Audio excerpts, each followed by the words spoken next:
Muito bem, sejam muito bem-vindos ao Café Cultural, um programa de parceria do Anatomia da Propaganda e do Além da Última Página. Eu sou o Rubens, o propagandista. Com grandes poderes, vem grandes responsabilidades. Querosene para mim é perfume e quem discorda de mim está cometendo um ideia-crime, tá bom? Eu tenho Crime de comigo, Felipe, pensamento. crime de pensamento. Eu tenho comigo meu co-host, sócio deste projeto do Café Cultural, Felipe, do Além da Última Página. E aí, Felipe, tranquilão? Como é que você tá? E aí, meu grande amigo, estamos aqui novamente nessa empreitada, expandindo para a rede social vizinha. Agora estamos no YouTube, estamos no Instagram, estamos no Spotify, estamos ganhando espaço cada vez mais, É, não é não? isso aí. Se você tá ouvindo isso aí não, esse programa por áudio, né, pelo Spotify, saiba que temos o nosso programa no YouTube, tá? Então, com imagens, se você não tem medo de ver rostos feios, né, mal É. diagramados, vá lá que você vai ver a gente em vídeo lá, beleza?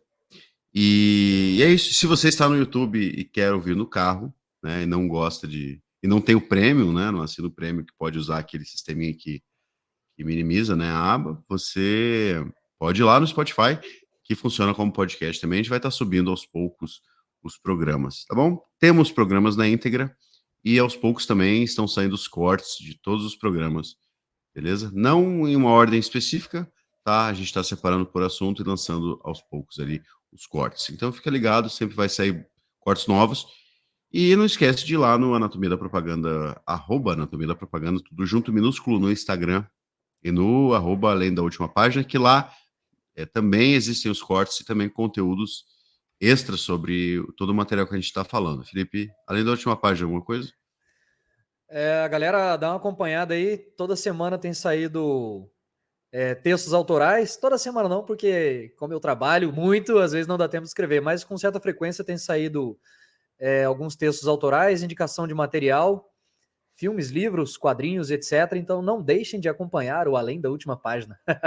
Sempre uma grande satisfação ter os comentários da nossa audiência e também indicações produtivas. Continue nos seguindo nas redes Bom sociais. demais, bom demais. E o Felipe estava agoniado pra fazer esse episódio. Tava falando disso aqui há um tempo, né? Vamos lançar distopias. É um assunto muito interessante, a gente curte bastante esse tema, né? E esse gênero, a gente pode chamar de gênero, né? Um subgênero literário, Um né? subgênero literário, né? E Felipe, manda bala. Só antes de começar, um problema técnico, e deixa eu pegar o carregador de bateria aqui. Só um minutinho. Vai lá. Enquanto isso, eu vou apresentando aqui o tema. Então, hoje a gente vai falar de distopias e nós vamos falar de 3 obras essenciais para você entender esse subgênero, né? Vamos chamar de gênero, tá, gente? A partir de Estamos de agora, volta. a gente vai falar de gênero porque para não ficar toda hora subgênero ou essa discussão se é gênero ou subgênero.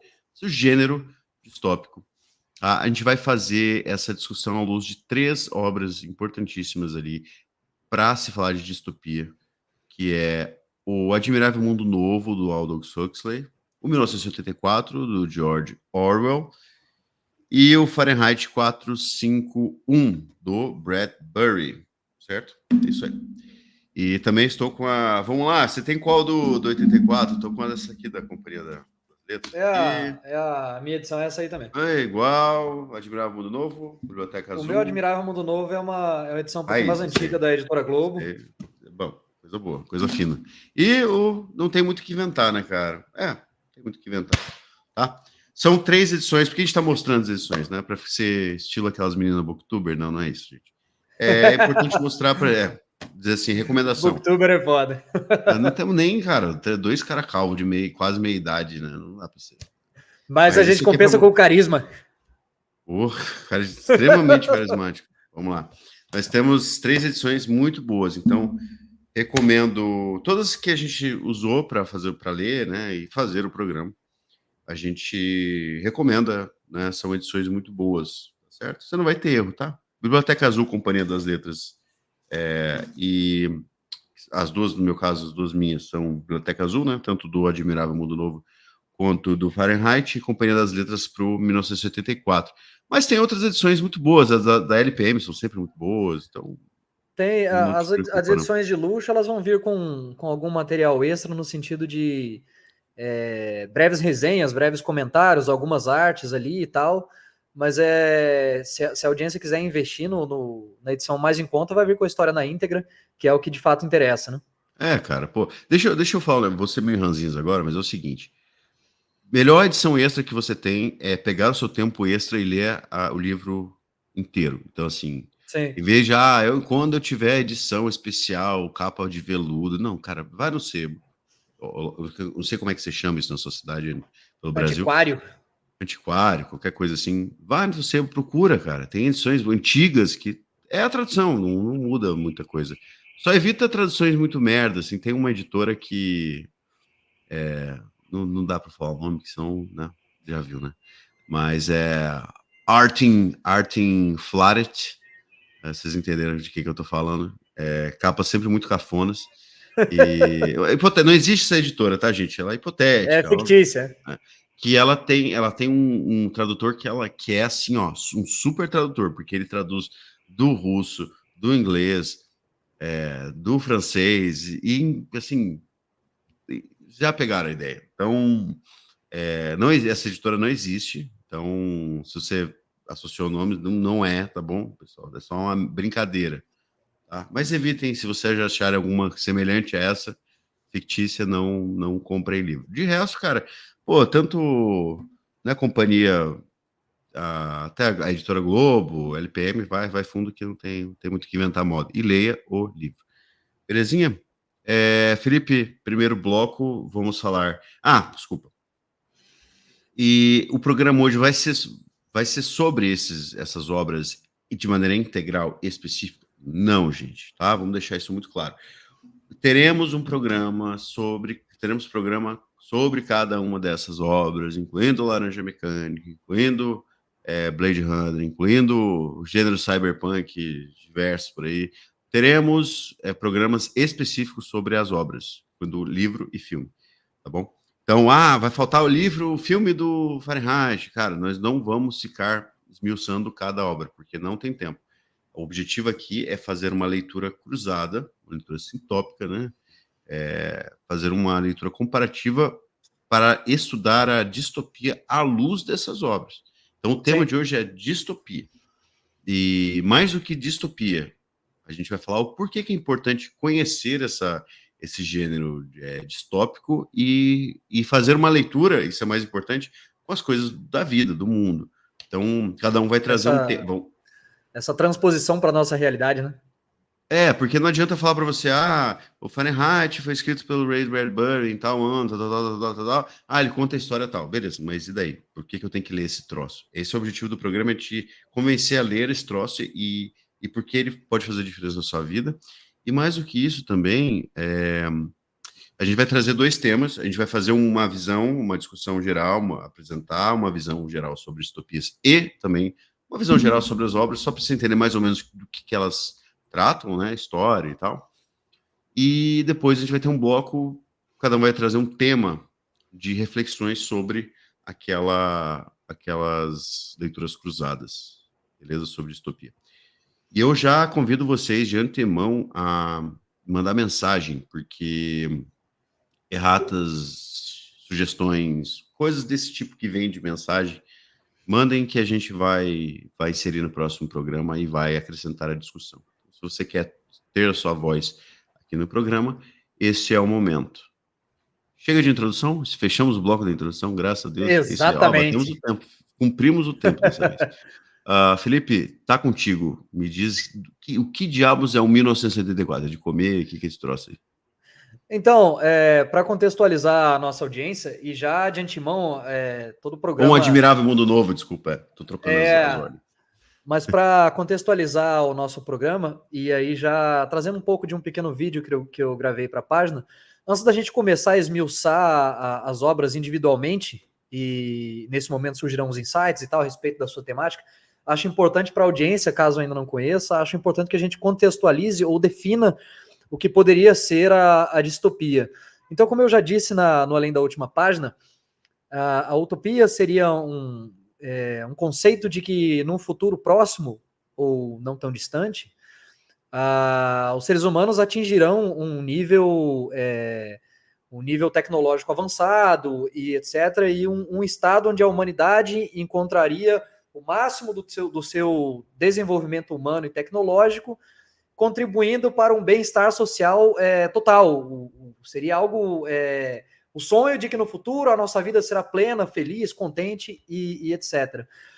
Já a distopia, o tema do qual nós vamos discorrer hoje, vem na exata contramão desse conceito. No futuro, a tecnologia atingirá níveis extraordinários, mas isso não significa necessariamente que a humanidade atingirá um patamar de vida melhor. Na verdade, muito pelo contrário. Então vejam que a distopia é um gênero literário extremamente pessimista. E existem alguns conceitos ou alguns temas que são comuns a todas as obras distópicas.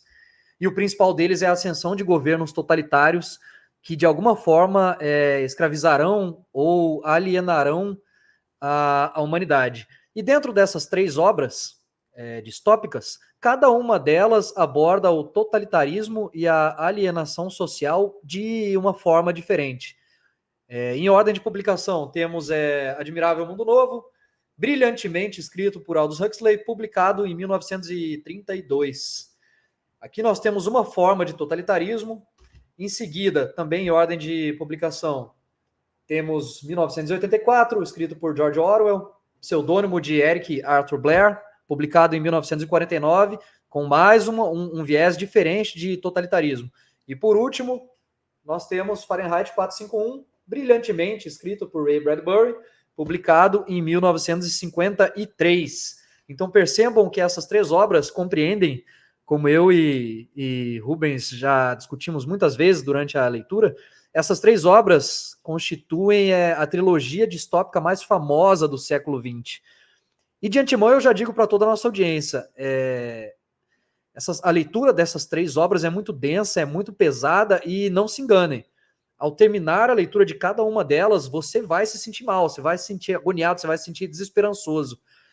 E aqui entra uma grande ironia. Ainda assim, eu recomendo veementemente que você as leia, porque é importante que você se sinta incomodado e amedrontado com a visão de futuro, talvez muito perturbadora, da humanidade que esses autores apresentam. Essa visão pessimista do que poderá vir a acontecer com a humanidade, caso ela permita que governos totalitários assumam o poder de forma cada vez mais definitiva. Mais ou menos isso, não é, meu amigo? Vamos lá, depois a gente vai falar um pouquinho sobre o enredo, né? Mas basicamente, distopias, mais uma visão para facilitar o entendimento. Utopia, ela surge em obras ali da Idade Moderna, vamos colocar, agora não vou lembrar de cabeça, mas século XVII, por aí, tá? Conceitos de utopia vêm de lugar nenhum, como o Felipe falou, assim, é um lugar idealizado, ele não existe, é até usado pejorativamente para propostas de ideias que nunca vão atingir o seu resultado. Tipo, o pessoal fala, o comunismo é utópico, por exemplo. Quando se fala, né, por exemplo, o comunismo é utópico, ou o libertarianismo é utópico, virou um termo pejorativo para dizer que é um lugar idealizado, onde as pessoas acham que vai haver a perfeição e o máximo de desenvolvimento, na Terra. Mas que não é possível. Uma coisa, fazendo um cruzamento com literatura clássica, no Notas do Subsolo, Dostoiévski. O livro que o personagem, em uma das suas reflexões, ele fala sobre o Palácio de Cristal. E esse Palácio de Cristal é uma visão idealizada de uma estrutura, né, de existência que não é viável. Nisso, muitos dizem que o Dostoiévski está tentando, o autor agora não, o personagem da obra, mas como o Dostoiévski era muito cristão, ele estava querendo dizer assim, cara, utopias construídas à base do mundo real não são possíveis. E a única coisa possível mora em outra dimensão, em outra área, que não nos interessa tentar construir aqui. Independente de você acreditar ou não, agora meu comentário. De fato, realmente, a utopia ela é algo idealizada porque os seres humanos têm seus defeitos, seus vícios, etc. Mas sem muita enrolação, o que eu queria dizer sobre distopia? Sendo a utopia um lugar idealizado, não só por tecnologia, mas também a gente poderia dizer assim, sistemas políticos idealizados, Sim, né? Enfim. O que é a distopia? Distopia também era chamada de anti-utopia, sim, né? Que bate o que eu estou falando, exatamente o que o Felipe está falando, é só para reforçar para você entender ainda mais. Você basicamente pode resumir a utopia como a distopia como a anti-utopia. Se na utopia você tem um mundo idealizado, por um sistema perfeito, ou tecnologias, como o Felipe falou, etc., muito bem sintetizado por ele, na distopia você tem um caminho também de evolução, mas uma evolução não no sentido positivo, uma evolução para acontecimentos e sistemas que são um pesadelo. Então, a distopia, reforçando o que o Felipe falou, não é um cenário interessante. Sempre é um desastre de alguma maneira. E todas vão ser os aspectos que você colocou são interessantes, que são os elementos que tornam algo uma distopia, tá? Até entra naquela discussão se Viagens de Gulliver, é claro, pessoal, é uma brincadeira, é uma discussão intelectual, mas de ideias, né? Mas o Viagens de Gulliver seria livros discorrendo sobre distopias, né? Porque os sistemas que ali estão apresentados, né? Quem já leu Viagem de Gulliver pode comentar, bem de passagem, ele mostra sistemas que evoluem para um pesadelo, para um sistema que dá problema de alguma maneira, né? Mas e reforçando mais uma vez o que o Felipe falou, é importante que o gênero, o subgênero, que a gente está delimitando hoje, à luz de algumas teorias, de algumas leituras sobre esse tema, são sistemas políticos que descamam para um totalitarismo. E quando a gente sim, fala totalitarismo, porque daí, por que eu estou colocando esse assunto? Porque a gente poderia passar infinidade discutindo e colocando tudo num balaio de distopias que aí não seria produtivo essa conversa. Então a gente delimitou dentro de uma linha de pensamento e que esse totalitarismo que o Felipe falou, é importante ressaltar que não necessariamente é um totalitarismo clássico. Por quê? Porque o totalitarismo do Admirável Mundo Novo, por exemplo, é um totalitarismo completamente estranho, porque ele não te obriga a sim, estar lá. Ele te coloca na... O que é o totalitarismo? É quando o sistema ele controla e permeia todos os aspectos da vida das pessoas. Não é só uma ditadura. O totalitarismo é o controle total. Ele é mais agressivo que a ditadura, falando a grosso modo, né? Ele é mais sim, agressivo do que uma ditadura. Então, e o Admirável Mundo Novo, a princípio, parece ser uma coisa muito legal. E a gente vai dizer, né? Não agora, gente. sim. Essa frente do programa, nós vamos explicar como é que o Admirável Mundo Novo pegou aquela galera pelo saco e prendeu esses caras numa situação de prisão. Mas aí, Felipe, a gente consegue fazer um pequeno resumo ali, só da trama, a gente não precisa entrar muito em detalhe, a gente Claro, vai fazer claro. isso em outra oportunidade. E como o Rubens bem comentou, a gente vai discorrer ao longo do programa nessas três obras, e a gente vai ver como é que o totalitarismo político aqui, ele domina a sociedade, e em cada obra fica muito latente a forma como o governo faz. Eu acho que eu poderia dizer que no 1984 o totalitarismo se dá através do medo e da vigilância. No Fahrenheit 451, o totalitarismo se dá através da ignorância da própria população. E talvez aquele que seja o que mais me amedronta acaba sendo o do Admirável Mundo Novo, porque ele se dá através do prazer do sexo e do consumo É, desenfreado de drogas, né? é o Então, totalitarismo do hedonismo. isso. É O sensacional. prazer, né? Parece que Uhum, cada sistema político extrai aquilo que o ser humano tem de pior e eleva isso a uma potência nível 10 para controlar a uhum, população. Então, fica muito latente. Quando você lê cada uma dessas três obras, você consegue identificar logo de cara. Cara, isso aqui o governo controla através de um medo total e absoluto. Isso aqui o governo ele instiga a ignorância das pessoas para que elas se mostrem alheias às questões realmente importantes. Vamos torná-las ignorantes daquilo que poderia despertar a queda do nosso governo. Se elas não souberem daquilo que é relevante, nós nos manteremos no poder eternamente. E no Admirável Mundo Novo, a sede de prazer do ser humano é instigada, até que o ser humano, as pessoas estejam completamente drogadas de prazer e de substâncias sintéticas também. Então, em ordem de publicação, o Soma, né, justamente. Então, em ordem de publicação, vamos comentar aqui o Admirável Mundo Novo, como eu já disse, publicado em 32, escrito por Aldous Huxley.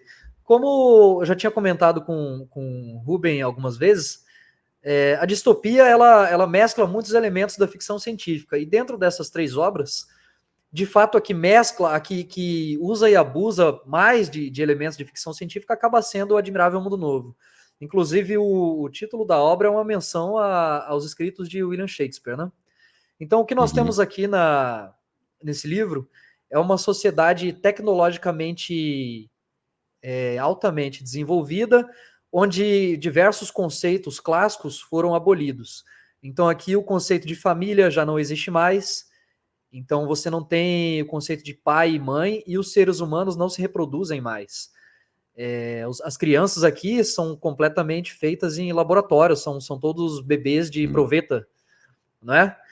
Então, e a sociedade aqui, esses bebês de proveta, como eles não são mais feitos da forma tradicional, né? O Estado encomenda esses bebês de acordo com a necessidade do próprio Estado. Então, veja que toda a sociedade aqui, nesse livro, ela é distribuída em castas. Então, você tem desde os dos seres humanos mais física e intelectualmente desenvolvidos, e isso vai decrescendo conforme a necessidade do Estado. Se o Estado precisa de mais trabalhador braçal, são encomendados para os laboratórios determinados tipos de bebês que têm uma compleição física mais ou menos desenvolvida e um intelecto mais ou menos desenvolvido. Então, a título de exemplo, os seres humanos mais desenvolvidos aqui nessa obra são os alfas. Abaixo dele vem os betas, depois os gamas e tal. Então, tem uma pirâmide social muito bem delimitada no Admirável Mundo Novo.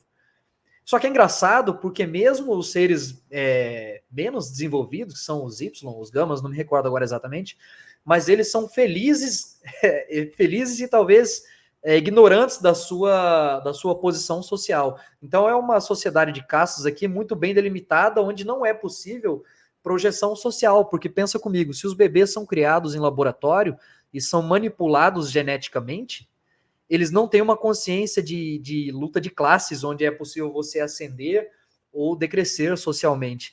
E aqui já entra, logo nas primeiras páginas, entra uma parada que ele te assusta, porque os bebês são criados em laboratório e eles são manipulados geneticamente para que se desenvolvam mais ou menos, para que o ser humano ele atinja o seu potencial de acordo com a casta a qual ele vai pertencer. Então, os seres humanos que têm que ser mais desenvolvidos física e intelectualmente, eles são submetidos a condições de oxigênio maiores ou menores, eles são manipulados geneticamente para que, na sua essência, eles já nasçam sabendo da classe social a qual eles vão pertencer. E aí, já no nascimento dos seres humanos, eles são propriedade do Estado até uma determinada fase da vida. Então, aí entram alguns outros conceitos que o Huxley mesclou, que é condicionamento hipnótico e condicionamento intelectual durante o sono. Então, as crianças já são geneticamente manipuladas e já são doutrinadas desde a sua infância por meio do Estado. Então, é engraçado que você tem aqui os laboratórios onde os bebês estão dormindo e fica uma fita, ficam gravações tocando o tempo inteiro durante o sono das crianças, delimitando as suas funções sociais e com quem eles devem ou não devem interagir. Então, ali você vê os bebês alfa, que são os mais desenvolvidos, durante o sono eles já são doutrinados. Olha, os bebês alfas, eles só se misturam entre os alfas e os betas, etc. Os menos desenvolvidos, lá os gamas, que a grosso modo serão os trabalhadores braçais, eles já são doutrinados durante o sono hipnoticamente. Nós devemos realizar os trabalhos braçais, etc. e tal. Então aqui o totalitarismo ele já está na essência do ser humano, na sua genética. Então eu acho que é bem possível dizer que esse contexto, essa distopia, talvez seja mais difícil de fugir, porque ela já está na própria genética do ser humano. Então, Uhum. nós falamos sobre os bebês criados em laboratórios, que futuramente vão compor essa sociedade, e aqui nós entraremos no texto que sintetiza o totalitarismo imposto pelo governo. Aqui, como a questão de família foi abolida e a forma tradicional de procriação, o sexo é desenfreado e ele é incentivado Uhum. pelo governo. O conceito de individualidade aqui foi abolido da seguinte maneira: cada ser humano pertence a todos. Então, o governo ele instiga e incentiva a relação sexual, a poligamia, com diversos e múltiplos parceiros.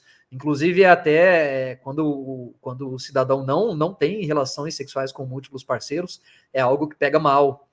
Uhum. Então, percebam que Sim. aqui os seres humanos ficam completamente embebidos pelo prazer o tempo inteiro. E a menor menção de sentir-se mal, o governo também tem uma solução para isso, que é uma droga sintética chamada soma. O autor do livro o Aldous Huxley teve diversas experiências com drogas sintéticas da época É, dele e o tal. Huxley Era da curtia, barra pesada, doidão, né? ele E gostava. Mas era tudo ele. assim, ele buscava aquela questão da expansão da consciência. Sim, sim. Tem um contexto, gente, anos 30, anos 20, existe um outro contexto de uso de drogas, não é o do Hunter Thompson não, cara, do Sim, Bedouin sim. dele em Las Vegas. Estamos falando de outro sentido das coisas. Eu só queria, Felipe, antes de você continuar, não esquece o que tu tá falando agora, porque eu tenho essa mania de fazer o cara esquecer, né? Sim, Essa falação aqui. Mas, gente, só lembrar que é o seguinte, antes de você ficar ansioso assim, pô, mas e o personagem, e o Selvagem, sim. e o Mustafa Mondi, e cadê esse pessoal? E o Winston Smith, porra, cara, nós não vamos entrar em detalhe nisso. A gente vai falar do cenário. Sim. Porque quando nós falarmos de cada obra especificamente, um dia a gente lançar o episódio sobre 84, sobre o Admirável Mudou, nós vamos falar de todo esse pessoal. O que o Felipe está fazendo, só para deixar muito claro, é descrevendo o cenário no qual essas histórias acontecem.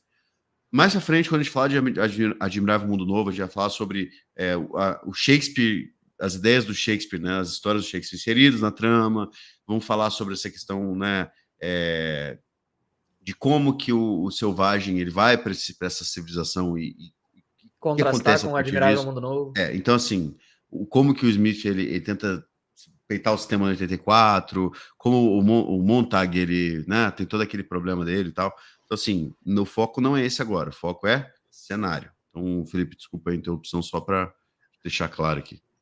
Então, para finalizar o Admirável Mundo Novo, nós temos essa sociedade controlada que na primeira vista, ela parece um lugar pra caramba. Nossa, que lugar legal de morar, cara. Mas quando você se aprofunda na questão, você percebe que aqui os seres humanos se tornaram escravos daquilo que à primeira vista é uma coisa boa, né? Um Uhum, hábito talvez saudável, etc. Mas os seres humanos aqui se tornaram escravizados Eles são escravos do hedonismo e do prazer. E sequer têm sim. consciência disso, salvo alguns personagens que acabam tendo um despertar de consciência e etc. Mas, a grosso modo, aqui, essa talvez seja a distopia mais sedutora, porque numa primeira vista ela parece positiva. O contexto criado aqui parece algo de se admirar, mas quando você vê a forma como os seres humanos vivem aqui, é algo degradante e é algo assim, Uhum. bizarro de se observar. Então aqui temos Admirável Mundo Novo, escrito por Huxley, onde os seres humanos são escravos do prazer. Então, Só partindo. uma, antes de você passar para outra, para a gente não perder o gancho, então a galera Sim, vai se perder, né?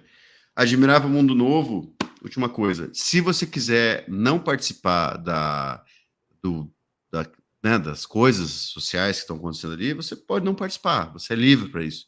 Só que a pressão social vai te impulsionar, ou até a tua predisposição genética, a tua construção do teu nascimento, ele vai te impelir a ser daquele jeito. Então, como o Felipe falou, o Admirável Mundo Novo, ele controla pela predisposição da construção, né, genética, e também porque o Selvagem, nós vamos falar dele a gente vai falar dele em outro programa, quando ele entra em choque com essa civilização, ele simplesmente enlouquece, entra em desespero. Então, esse é o desfecho. E só lembrando que essa questão, a gente vai depois fazer uma interligação de ideias. Por que que é um inferno isso aí? Por que que Sim, isso não soa muito bem no começo? Por que que o Soma é uma merda? E uma última coisa que eu ia falar sobre Admirável Mundo Novo é o seguinte: tem um tema muito legal que é eu quero sofrer a despeito sim. de, né, não, eu quero ser livre, eu quero pensar por conta própria, eu quero, sei lá, ter uma certa independência a despeito do sofrimento. Então, isso é falado em algumas falas e tal, e em algumas cenas, que realmente alguns personagens falam: não, cara, eu quero ter o direito de ter o peso existencial e de Eu não quero a estar vida na plenitude, entorpecido né? por esse. E viver isso na plenitude. Então, também tem esse tema do sofrimento. Escolha o sofrimento a despeito do entorpecimento, né? E do hedonismo quase, porra, um náufrago, né? De hedonismo. Né? Mas vamos lá, Felipe, próximo aí, pra gente não Em tô ordem de enrolando demais aí publicação, já. seguindo aqui ó, a linearidade, 1984, aquela que talvez seja, dentre as três, a mais Essa desoladora. aí, Esse aqui é essa perigoso, aí é. galera. Já aviso, o último terço do livro aqui são cenas de tortura bizarras. Então, o que nós temos aqui é a síntese do totalitarismo governamental absoluto.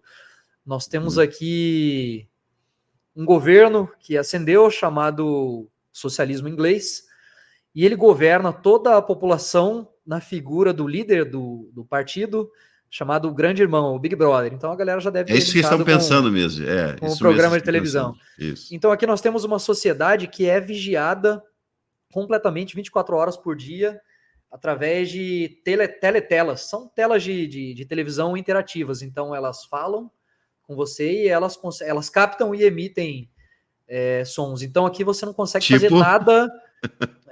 Você não consegue fazer nada que o governo não consiga ver. Nada, nada, nada. E aqui é engraçado porque a sociedade é dividida. Você tem os membros do partido, e aí dentro do partido você tem a hierarquia e você tem os proletas, os proletários. Então são essas duas classes sociais. Só que é engraçado porque a vigilância e a mão do governo pesa mais sobre os membros do partido. Então aqui, como o o Rubem já círculo falou, externo, né? o O círculo externo do pessoal mais partido, baixo clero, né? o pessoal mais baixo clero do partido. Então, o aparato pelo qual o governo se sustenta se resume em 4 ministérios. São eles: o Ministério da Verdade, o Ministério do Amor, o Ministério da Pujança ou da Fartura, depender da sua tradução, e o Ministério, me faltou algum, é o da É o Paz, o do Ministério Amor, o da Pujança e o da Verdade. da São Verdade. Isso esses 4, exatamente. que é o que muita gente fala, né? Ah, Ministério da Isso. Verdade, Ministério da Verdade. E aqui entra um jogo Que daí é o de contrário, né, cara? É tudo ao contrário. existe um jogo de uma antítese de palavra e significado. Porque cada um desses ministérios do governo, o braço forte do governo, ele faz exatamente o contrário daquilo que se propõe. Então, o Ministério do Amor propaga o ódio, o Ministério da Paz propaga a guerra, o Ministério da Verdade, que é o canal de comunicação oficial do governo, propaga as maiores mentiras do mundo, e o Ministério da Pujança ou da Fartura promove a escassez de recursos. E aqui, cara, o Sim. cenário que o Orwell pinta aqui é absolutamente desolador e não tão distante de uma realidade possível. Ele pegou. Isso aqui foi escrito pós Segunda Guerra Mundial e muito inspirado naquilo que o Orwell viu na União Soviética, na figura de Stalin. Né? Inclusive, o Grande Irmão, de uma forma ou de outra, é uma personificação do próprio Stalin. Então o livro Uhum. ele tem como protagonista um funcionário do Ministério da Verdade, que é responsável por reescrever as notícias do governo. Então vejam que aqui o partido ele tem uma figura, eu não sei se chega a ser quase uma divindade, mas é uma figura completa. O grande irmão, o líder do partido, é uma figura que detém todo o poder, inclusive sobre o passado e sobre o futuro, porque aqui Você não é sabe mais nem se ele centrado. existe. Você não sabe Você não nem se sabe ele nem se ele existe, existe. inclusive. É. E aqui o governo ele é tão safado que ele cria um inimigo imaginário, é como se fosse uma célula rebelde que tenta derrubar o governo, e essa célula é criada pelo próprio governo, né, para ter um inimigo a quem direcionar o ódio, justamente para conseguir descobrir Uhum. quem são as pessoas que poderão aderir a essa ideia revolucionária. E isso acaba acontecendo com o protagonista dessa história, Winston Smith, que é um homem que ele trabalha, ele é um funcionário do Ministério da Verdade, E aqui o cenário que o Orwell pinta, imagina assim uma grande repartição pública com pequenos escritórios minúsculos onde as pessoas estão ali reescrevendo notícias. Reescrevendo no seguinte sentido: se saiu uma notícia de que o governo ia aumentar a quantidade da ração. Agora o chocolate da ração vai aumentar em 30%.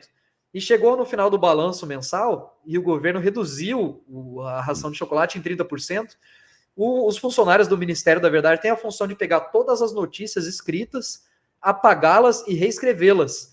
Reescrevê-las no seguinte sentido: no mês passado, o governo anunciou que, infelizmente, a ração ia reduzir em 30%, justamente para que o partido nunca se contradiga. Então, pensa comigo, se todo documento histórico que contradiga uma verdade foi queimado, então não existe mais aquela verdade, existe o que se diz hoje.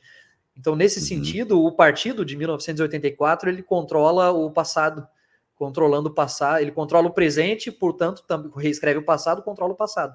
E controla, inclusive, o futuro. Então, para que a gente não se estenda mais, aqui é engraçado porque os proletas, né, essa outra classe social, o governo meio que não se preocupa muito com ela, porque o proletário, ele está preocupado em sobreviver, em conseguir grana para comer, e pagar o aluguel, etc.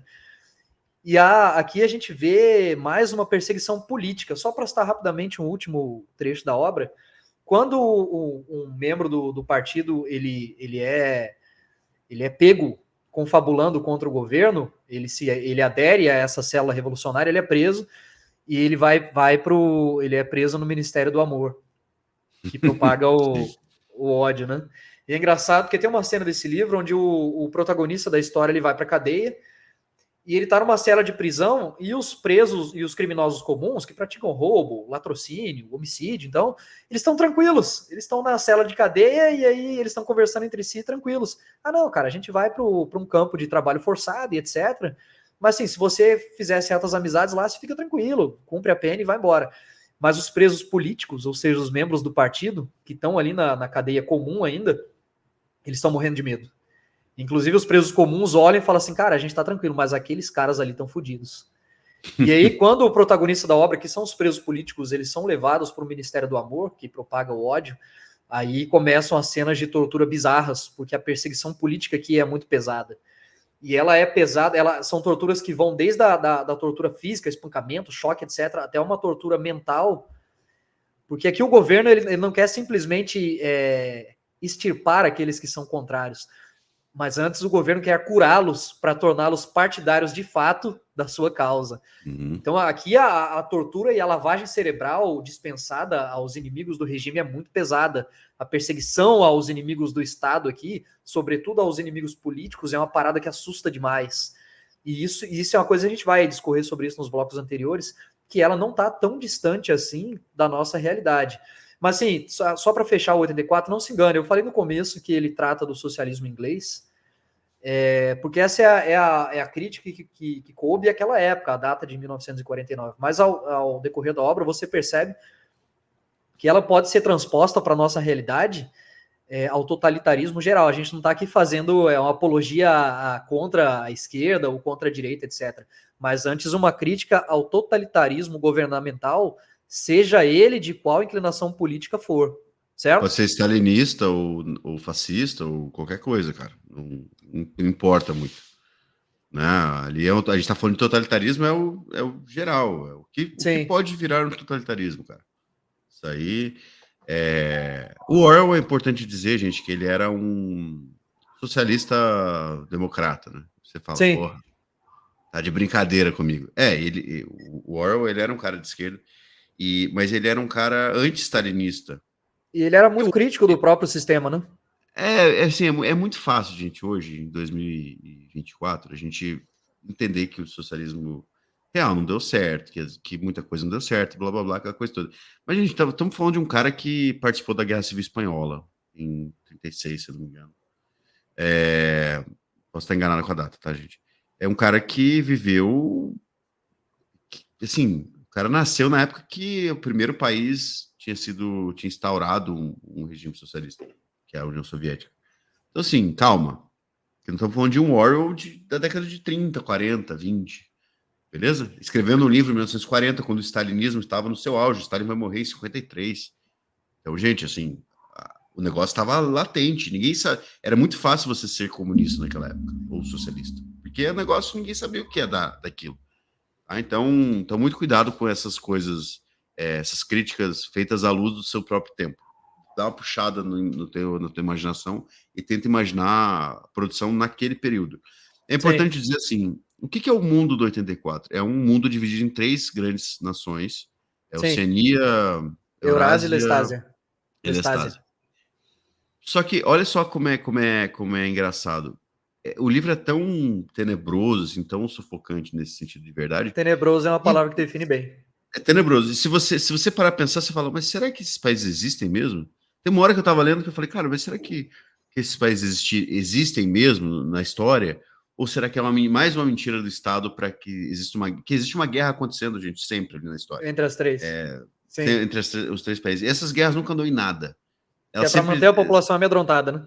nunca ninguém ganha território, elas têm mortes e tal, mas nunca chega a lugar nenhum, nunca existe um resultado. Então, o que se perde território se reconquista, e a gente fica pensando, pô, será que não é um governo mundial e tá tudo sendo armado? Será que os três entraram em um grande acordão? Então você não tem como saber. O livro te dá também esse clima de você, leitor, não é onisciente. Você ainda vai ter dúvidas. Você não Sim. sabe o que é verdade e o que é mentira.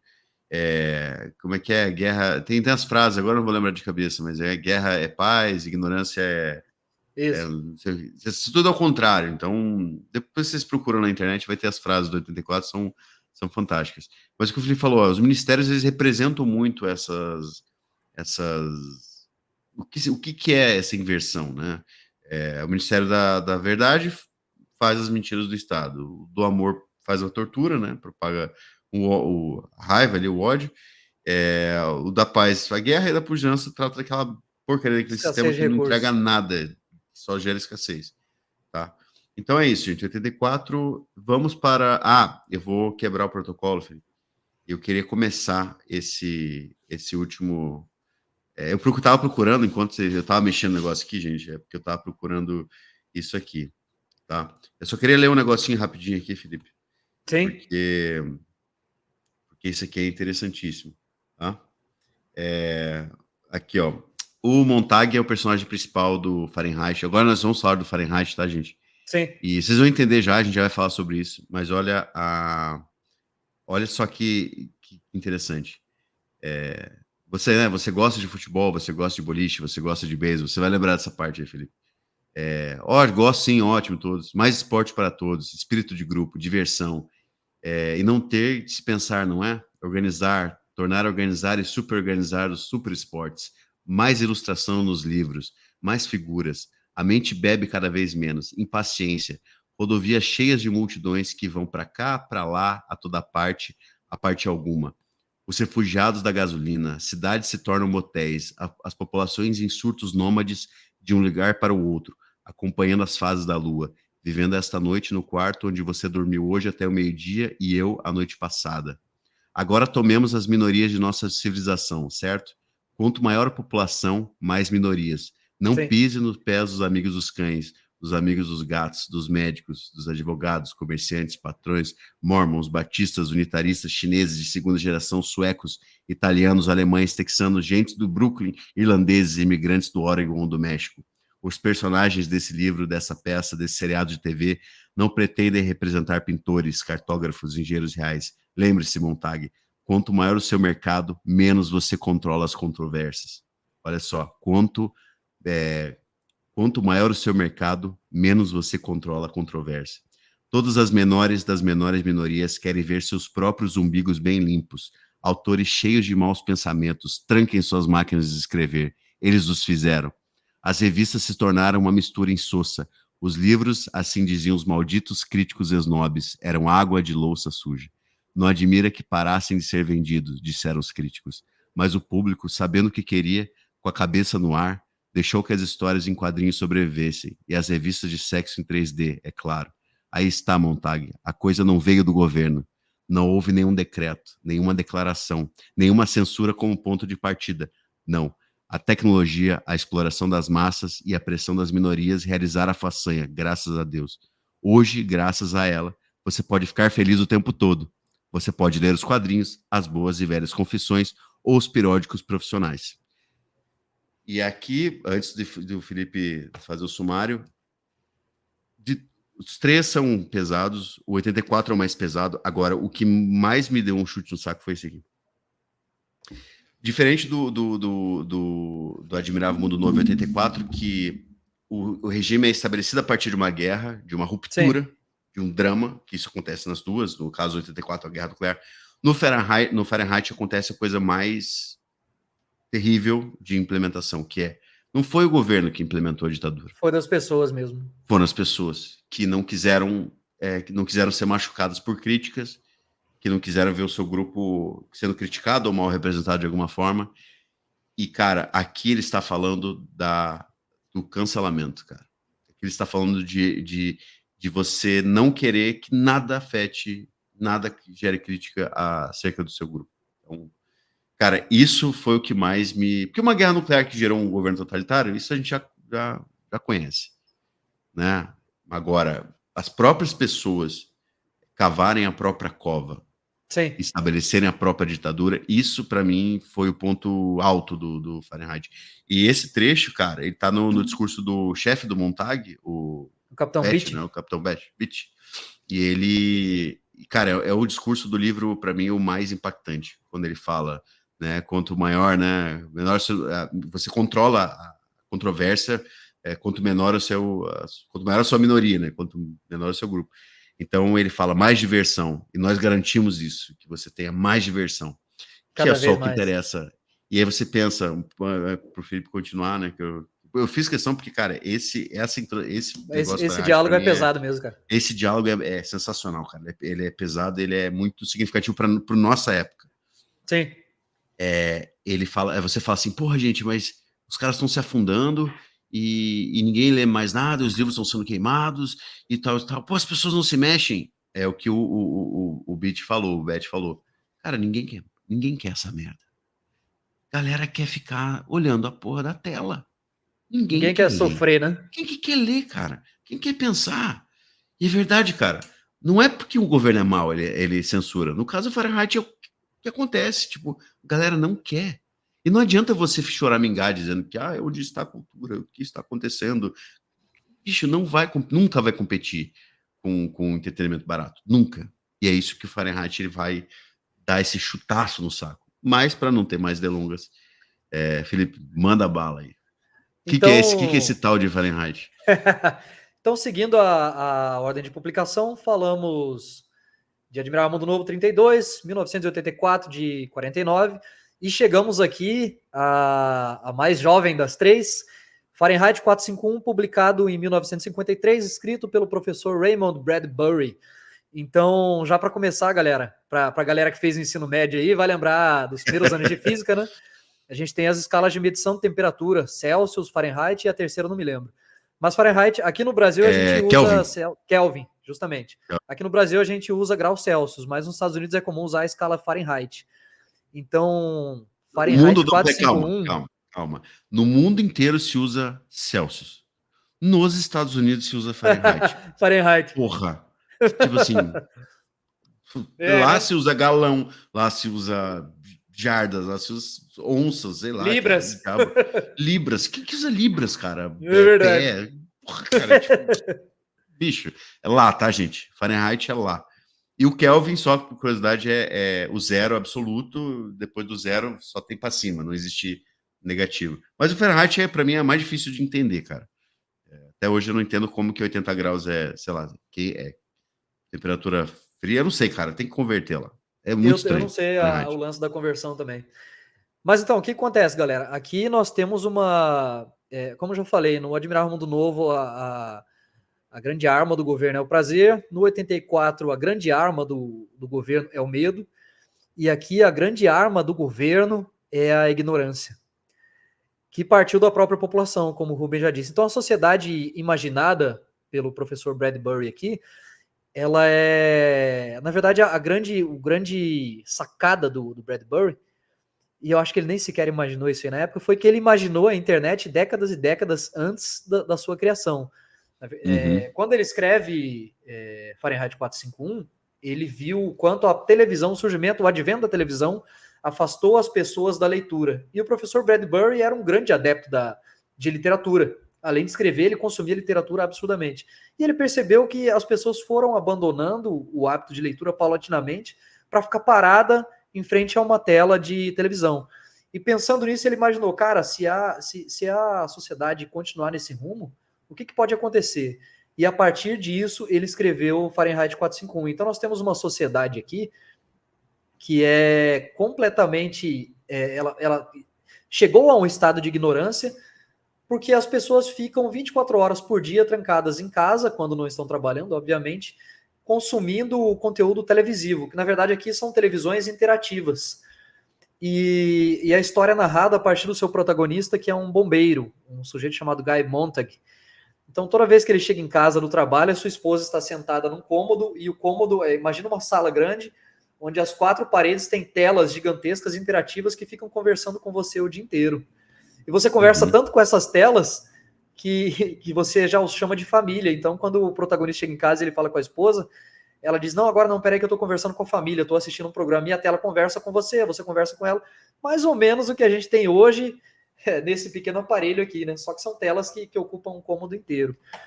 E aí entra a grande sacada do professor Bradbury aqui. As pessoas dedicam tanto tempo a esses programas televisivos interativos que elas abandonaram os hábitos culturais e, sobretudo, de leitura. E o Estado percebendo e fomentando cada vez mais essa ignorância tecnológica, ele passou a abolir o hábito de leitura. Então, os bombeiros aqui, eles não são mais responsáveis por apagar incêndio na casa das pessoas, mas sim para causá-los na casa de pessoas que têm livros em casa. Então, Uhum. aqui, o protagonista da obra, na verdade, ele faz parte do braço armado do Estado, porque ele taca fogo na casa de pessoas que têm livros. E o mais assustador aqui é porque a própria população denuncia as pessoas que têm livros em casa. Então, o livro começa com o protagonista incendiando a casa de uma pessoa. E veja bem, a casa da pessoa é queimada com ela lá dentro ou não. Então, os bombeiros estão ali de boa no quartel, chega uma denúncia, eles vão lá e tacam fogo na casa da pessoa. E o protagonista da história, ele começa a ficar incomodado, porque em determinado momento da história ele vai incendiar a casa de uma senhora, que ela tem uma biblioteca escondida em casa, e aí ele percebe que a mulher não vai sair de casa, ele fala, não, vem, você não precisa ficar aí dentro. E ela fala, não, eu prefiro ficar aqui e morrer com aquilo que realmente importa. E a partir desse momento, o protagonista da história começa a se sentir incomodado, é quase como um despertar forçado. E ele percebe, cara, o que tem de tão importante nesses livros que as pessoas preferem morrer com eles para não abandonar? Será que o que tem aí é tão importante que vale a vida de uma pessoa? E aí essa pequena coceira na cabeça do protagonista que gera o seu despertar. A partir de então ele começa a pegar livros das casas que ele vai lá para incendiar. Ele esconde um livro e etc e tal. E aí é engraçado porque quando a esposa dele descobre que ele tem livros escondidos em casa, vira um problema porque ela é a primeira que quer denunciar o Montag. Então percebo que a educação formal e o senso crítico de pensamento, de você ler algo e interpretar e entender, e mesmo que aquilo seja algo que te incomode, foi completamente abandonado pelos seres humanos. Então aqui as universidades, o ensino de ciências humanas foi abolido, mas ele não foi abolido pelo Estado. Ele foi abolido simplesmente porque não havia mais pessoas interessadas em se matricularem nesses cursos. Os cursos de exatas são incentivados, são procurados, porque é todo conhecimento que pode ser, todo conhecimento pragmático, digamos assim. Mas o estudo de ciências humanas foi completamente abolido. Então percebam que quando o protagonista da obra ele pega um livro para ler, ele não entende, porque ele não tem o mínimo de consciência ou de capacidade interpretativa. Então Montag começa a ler e ele não entende. E aí ele começa a procurar antigos professores universitários que hoje são, além de serem perseguidos pelo Estado, eles são desempregados, né? E ele fala, cara, ele conversa com um professor, se não me engano, chama Faber, e ele fala, cara, me ajuda a entender isso aqui. E aí, quando ele vai lá visitar o professor fica maluco, porque é um bombeiro, ele acha que o cara vai lá tacar fogo na casa dele, né?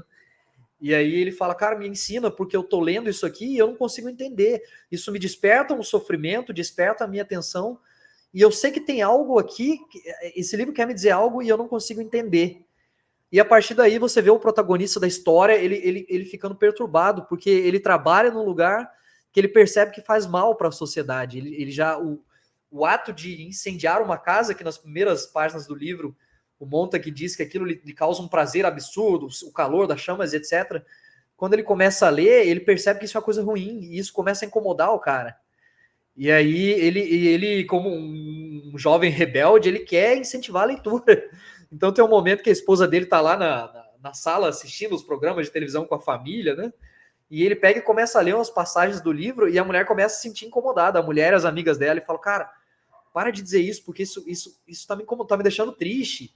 Ele lê uma poesia e a mulher começa a Uhum. chorar e nem sabe por quê. Ela E aí não você entende a vê, experiência estética dela, né, ela não cara? É entende a muito louco experiência, isso. mas ela percebe que isso causa um sofrimento. E ela fala, cara, eu não quero saber disso, eu não quero sofrer, eu quero estar aqui interagindo com a família, com a tela aqui, assistir o próximo programa, para de me incomodar com isso aí. E a partir desse momento, Uhum. o grande antagonista do Guy Montag é o capitão do Corpo de Bombeiros, né? O capitão Beatty. Uhum. E aí ele percebe que o Montag está começando a agir estranhamente, ele vai lá e dá um aviso prévio. Ele fala, cara, não tem problema, todo bombeiro em determinado momento da vida, ele se sente tentado, ele fica curioso, a, ele se sente instigado a ler aquilo que a gente queima. Mas deixa eu te dizer, cara, isso aí não tem nada. Eu já li isso aí, eu já li a Bíblia, eu já li Shakespeare, eu já li. Isso aí são só porcarias que causam sofrimento. Não tem nada que você possa abstrair daí que vá melhorar a sua vida. Então você vê que o cara ele vai tentando desmotivar, ele vai contando mentiras para manter o Montag ignorante e focado naquilo que é a sua missão, o seu trabalho estatal, que é incendiar a casa Uhum. das pessoas que têm Sim. livros, né? E é engraçado porque o Montag fala assim, mas é verdade que as casas sempre foram a prova de fogo, porque os bombeiros vão lá, tacam fogo na casa, mas a casa não, as casas têm uma tecnologia que queima o que está lá dentro, mas a casa não é demolida, né? E aí você vê o capitão dos bombeiros enganando o protagonista. Não, as casas sempre foram assim, a prova de fogo e etc. E aí eu vejo muito link com o mito da caverna de Platão Uhum. no Fahrenheit 451, porque o protagonista ele descobre algo que ele descobre uma verdade que vai tirar as pessoas da ignorância, mas quando ele tenta propagar essa verdade, ele é caçado pelo Estado, né? O Estado vai lá e tenta matar o corpo de bombeiros, a polícia vai lá e tenta Sim. matar o Montag de toda forma. E aí, no final da história, ele acaba se juntando a uma rebelião, onde cada membro dessa rebelião é um livro.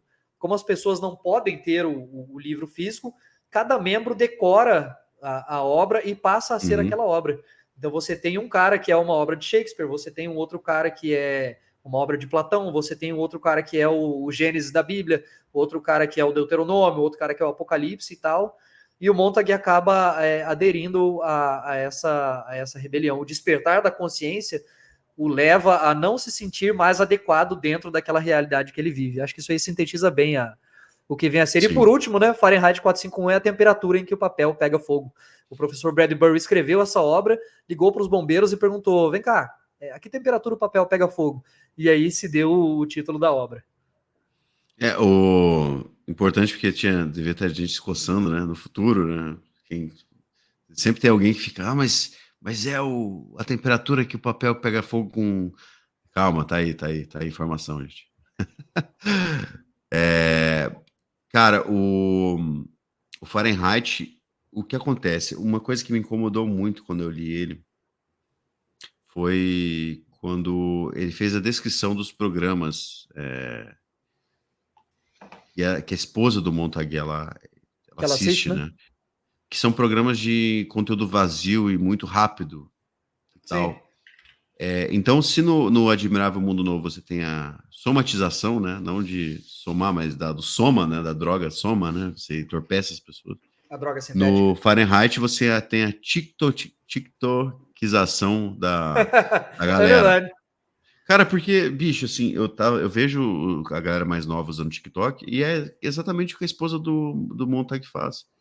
Ela fica no TikTok como se fosse um TikTok o dia inteiro. Não precisa ter as 4 telas, basta que você esteja com uma tela enfiada na cara.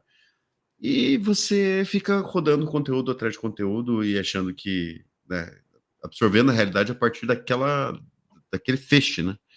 Então, cara, o Fahrenheit, os outros são bem complicados, mas o Fahrenheit, ele me pegou assim, me deixou um pouco mal olhei, eu tava no avião lendo, né? Olho pro lado, tem um cara fazendo exatamente o que a esposa do Montag tá fazendo.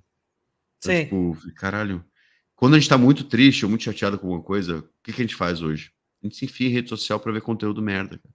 sim. E Todo mundo, passa cara, horas ali sem perceber, né? todo mundo aqui faz isso. Tipo assim, e você fala, caralho, o que eu tô fazendo, cara? Isso é assustador, cara. Passar horas, 2 horas, 3 horas. Caralho, o que aconteceu com o meu tempo? Então, o Fahrenheit, ele é muito. Ele dá uma agonia em relação a isso. E a segunda agonia que eu já tinha comentado foram as pessoas, cara. Não foi o governo, foram as pessoas. E você falou das três. Um ponto em comum entre essas três obras é que o topo, sendo o antagonista ou o topo da pirâmide, a galera de baixo não tem acesso, mas a galera de cima tem. Porque o conhecimento, ele dá poder. O Sim. Mustafa Monte, o grande administrador lá da região, lá do Admirável Mundo Novo, Ele tem ele todas tem no as obras, né? cofrezinho dele, ele tem todas as obras de Shakespeare, ele tem a Bíblia, ele tem tudo ali. O Brian, o que dá a entender é que ele tem acesso a muita coisa que a galera do partido Baixo Clero não tem. Então, provavelmente ele tem acesso a livros também. Não Sim. diz isso especificamente, mas ele tem acesso a vinho, ele tem acesso a uma comida A comida diferente, melhora, a cultura, né? cultura. Então, assim, provavelmente ele tem acesso a uma informação que o Smith não tem. E no Fahrenheit, o Beach, ele cita um monte de trecho de livro. Ele faz várias Sim. citações. Ou seja, o filho da mãe leu muito. O vocabulário dele é muito bem construído. Ele é um vocabulário de quem já leu muita coisa. Então você fala, desgraçado, cara. O maluco, ele fala para queimar livro, mas é o mesmo desgraçado que consegue citar, sei lá, passagens de qualquer coisa literária de cor salteado. Então, esse trecho que eu li do diálogo do Beth, quando vocês chegarem nele, gente, dê uma atenção, porque é um trecho. Ó, o Felipe aí na sua. Então, tô só respondendo a parada aqui. Não, tô sacanagem, mas ó, o Felipe no seu. Como é que é? Com a sua família ali. É Não, verdade. brincadeiras à parte, gente, mas voltando aqui. Não podia perder a piada aqui. E quando vocês chegarem nesse trecho do Beth, do discurso dele, quando ele pega o Montag doente, preste atenção, cara. Veja com atenção esse discurso, que esse discurso é o centro, é quando o Beth ele explica toda a origem, as razões. Agora, Felipe, eu queria, antes de a gente entrar nos temas, relembrando, gente, a gente vai ter episódios sobre as obras específicas, então não se preocupe que vai ter Smith, vai ter tudo aqui, tá? O Selvagem. Selvagem, vai ter tudo, cara. Então, agora não é o momento para isso. Mas o que me agoniou muito no 84, o Fahrenheit eu falei, no Admirável Mundo Novo foi como as pessoas são inacessíveis, elas estão inacessíveis. Porque no Fahrenheit você dialoga, mesmo elas entorpecidas, você dialoga com elas. Existe um choque, uma interação, etc. No 84, você tem a Julia com o Smith. Você tem a interação com o Brian, mesmo que seja uma traição. Você tem uma interação. No Admirável Mundo Novo, as interações são muito raras e elas são muito preciosas, do tipo, acho que é o As Max, pessoas se não me não engano. conversam mais, né? Raros os No, Faren... personagens que conversam. no Fahrenheit, você fala? Não, não, no Admirável Mundo Novo. Você tem ali Ah, os sim, personagens sim. principais, Sim, que é o Max e o amigo dele, que é isso. um O alfa mais Helmholtz e tal. Watson. Eles conversam e tal, mas assim, você vê que, no geral, as pessoas são inacessíveis porque elas estão entorpecidas o tempo todo. Então, Sim. isso inclusive faz o Selvagem. O Selvagem, ele entra em desespero porque ele percebe que, cara, não adianta, a galera tá totalmente tomada por um frenesi. No final, ele se chicoteia, né? Você lembra dessa cena? Ele se chicoteia Ele no faz desespero essa e as pessoas ficam com tesão com isso e autoimolação, né? começam e fazem uma grande orgia em torno da flagelação dele, tipo assim, um negócio que é absurdo, né? Porque ele ama a mulher lá que ele A se Lenina. envolve, ela, a Lenina, e ele tem aquele sofrimento de um amor genuíno, e as pessoas estão nem aí, estão fazendo orgia em cima da flagelação dele. Então, assim, cara, é muito louco. Assim, cada obra vai ter uma coisa que te desespera. Mas 84, como eu estava falando, o que me desesperou no 84, não sei se tu vai lembrar disso especificamente, mas o Winston, ele quer saber por quê. Isso. Cara, Ele por entende que o que o partido como, tá... mas ele não entende o porquê, né? Por quê?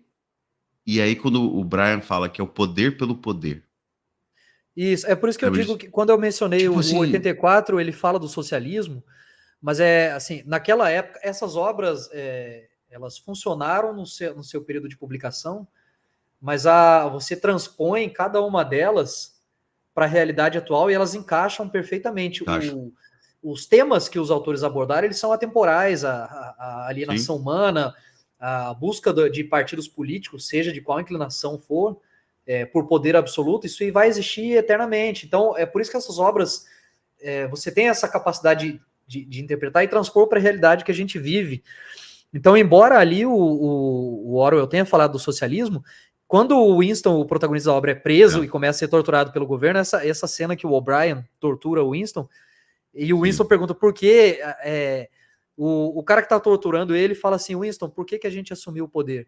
Aí o Winston tentando se safar para não É, porque sofrer tem mais que ter uma justificativa, para o mundo isso. melhora. O que é, Ele cara, tá que vocês tomando querem? choque e tal, aí ele fala: vocês assumiram o poder completo porque os seres humanos não são capazes de cuidar de si mesmo e precisam de uma liderança forte que os conduza a um estado de sobrevivência minimamente digno e tal. Aí o cara dá um choque ainda mais forte nele e diz assim: mas que canalice, Winston. A essa altura você já tá preso aqui há quanto tempo? Você não devia mais responder uma coisa besta dessa. Não, a gente se instaurou aqui porque a gente quer poder. É, Poder tipo, puro e simples de fazer o que a gente quiser. Não é por ideologia. O sim. socialismo que a gente usou para se consolidar aqui, os princípios já foram abandonados há muito tempo. O que a gente quer agora é o poder total e absoluto. A ideologia já morreu. Agora o que vale é o poder pelo poder. E isso é engraçado. Porque quando Uhum, você vê determinados. É aquela velha frase, chavão, né? O poder corrompe. E aqui sim. a corrupção pelo poder ela é levada às últimas consequências. É, Porque cara, é o o Orwell poder ele fala puro, assim, ele fala de uma puro e pirâmide simples. social. Os que estão Uhum, embaixo, os que estão no meio, os que estão em cima. Os que estão embaixo se fuderam, nunca vão conseguir ascender ao poder. Mas os que estão no meio e os que estão em cima, eles se degladiam constantemente e há uma alternância de poder. Mas isso é fictício, tá? Não é direita sim. e esquerda que se intercalam no poder. Só que o que É, aconteceu gente. no 84 é que os do meio, em determinado momento, eles assumiram o poder e nunca mais saíram. E aqui Uhum, eles se instauraram de forma definitiva. sim, E isso é o que acaba sendo mais assustador. E uma vez que eles sim. se instauraram de forma definitiva, os ideais que os levaram até lá, o governo, foi completamente esquecido. Agora a gente não quer sair daqui nunca mais. E foda-se o que a gente tiver que fazer com a população para nos mantermos no poder. Então, Sim, cada uma dessas obras elas vão te assustar de uma forma diferente. Quando você terminar a leitura, sim, você vai olhar assim, você vai se sentir vazio e impotente. Aí você vai ler a outra e você vai ser assustado de uma forma diferente. E na terceira você vai ficar horrorizado de uma forma diferente, porque cada autor soube abordar o totalitarismo e as suas possibilidades sob um viés diferente, e cada um mais assustador que o outro, inclusive. sim. Mas a frase que veio na minha cabeça quando eu li esse diálogo, né? Foi, cara, o inferno ele não tem fim. Porque a esperança de que você pode modificar as coisas, ela é dada, né, para o Winston. E quando Isso. o Brian fala, e quando você tem um sistema que ele dá uma justificativa para ter o poder, você fala, não, mas existe aqui um ciclo, né? Ou existe alguma promessa que não foi cumprida, existe uma falha. E quando o Brian fala, não, é o poder pelo poder, você fala assim, o inferno não tem fim. Acabou. Esse inferno, não existe nem uma promessa, nem uma vontade. Você não enxerga o fim do ciclo, diferente do que acontece no mundo real. Você enxerga, um dia esse inferno vai acabar, um dia essa ditadura vai ser derrubada e tal. No 84 você fala, cara, esse inferno pode durar até o mundo Eternamente, né? existir, eternamente. Então isso o Orwell ele consegue deixar isso muito claro. Só uma passagem rápida, o Felipe falou um negócio interessante, eu não queria perder esse gancho, que é o seguinte: as três obras, elas conseguem dialogar muito com o mundo atual, muito com o mundo contemporâneo. Tem aquela brincadeira que diz que o Ocidente é muito mais Admirável Mundo Novo e o Oriente é muito mais 1984. É uma brincadeira que faz muito sentido, né? A China é muito Sim, mais 1984 e o Ocidente ele está se destruindo pelo hedonismo, tá? Mas comparações à parte, só né, esse jogo né, de pensamento, o pessoal faz até para debater. É importante falar o seguinte: eles estão dialogando com algo atemporal, por isso as obras conversam com a gente hoje, mas é legal dizer que, sim, eles estavam fazendo uma crítica pontual do seu tempo. As distopias futuristas, né, que elas são naturalmente futuristas, né? Elas não estão falando do futuro. Na realidade, elas estão criticando algo do presente. Então é muito importante dizer assim: o Orwell fez um cenário que, no caso, para a gente não é mais futuro, né? Mas um 84 é um futuro. Quando chegar em 1984, ou Huxley, que seria algo em torno de 2300, alguma coisa, eu não sei, gente. Procurando, vocês vão achar lá. Mas não importa muito para a história. E o Fahrenheit é a mesma coisa, é uma cidade futurista. Os autores não estão. Não é o futuro que importa, não é o fato de ser futurista, a tecnologia. Isso é o menos importante da história. sim, O que importa é o que os autores estavam usando, por que eles estavam usando aquele cenário naquele momento e o que eles estavam criticando, o que eles estavam atacando. Bom, muito de passagem, tá, pessoal? Muito superficial, beleza? Até dá para discutir muito isso aqui. Tá? O Bradbury estava falando do declínio do interesse intelectual a partir do aumento da mídia de massa. Então, ele previu a internet, beleza, mas ele já estava vendo a televisão. sim, Então, não é um exercício de futurologia, é uma observação, uma história feita à luz de uma observação. Então, o Bradbury está falando do declínio intelectual a partir da mídia de massa. O Orwell, ele está vivendo a ascensão do stalinismo, do totalitarismo mais fechado, ferrado. Estamos vendo anos 30, Itália e Alemanha também. Tá? Mas o Orwell, principalmente, estava se direcionando muito ao stalinismo, tá, gente? Isso é importante falar. Era um socialista que estava criticando um sistema que ele considerava uma distorção, né, um pesadelo. Tanto que o Fazenda dos Animais ele vai fazer mais uma crítica ao processo revolucionário soviético, beleza? sim. E o Huxley, Inclusive, a gente precisa debater ela também, né? Nos episódios cara, futuros. é outra obra que a gente vai entrar. E o Huxley, o que que o Huxley está criticando? Cara, você falou que ano que foi anos 30, mas em que ano exatamente? Foi 32. 32. 32. O 32, cara, é o ano um pouco logo após a crise de 29. E Sim, até a crise de 29 você tem o que chama de os loucos anos 20, que foi uma fartura absurda no pós Primeira Guerra Mundial, tá? E aí você tem a criação de uma elite americana, artística. O Huxley, ele não é, né, naturalmente, ele é britânico, mas assim, ele é britânico, né? Se eu não tô enganado. O Huxley é britânico, o Orwell sim, também, ele é mas o britânico. Huxley ele vai entrar em contato com a elite americana, que é muito decaída pelos prazeres, pelo hedonismo. Tem essa discussão muito forte sobre essas questões científicas, o Fordismo e as teorias freudianas vão estar aqui nesse livro.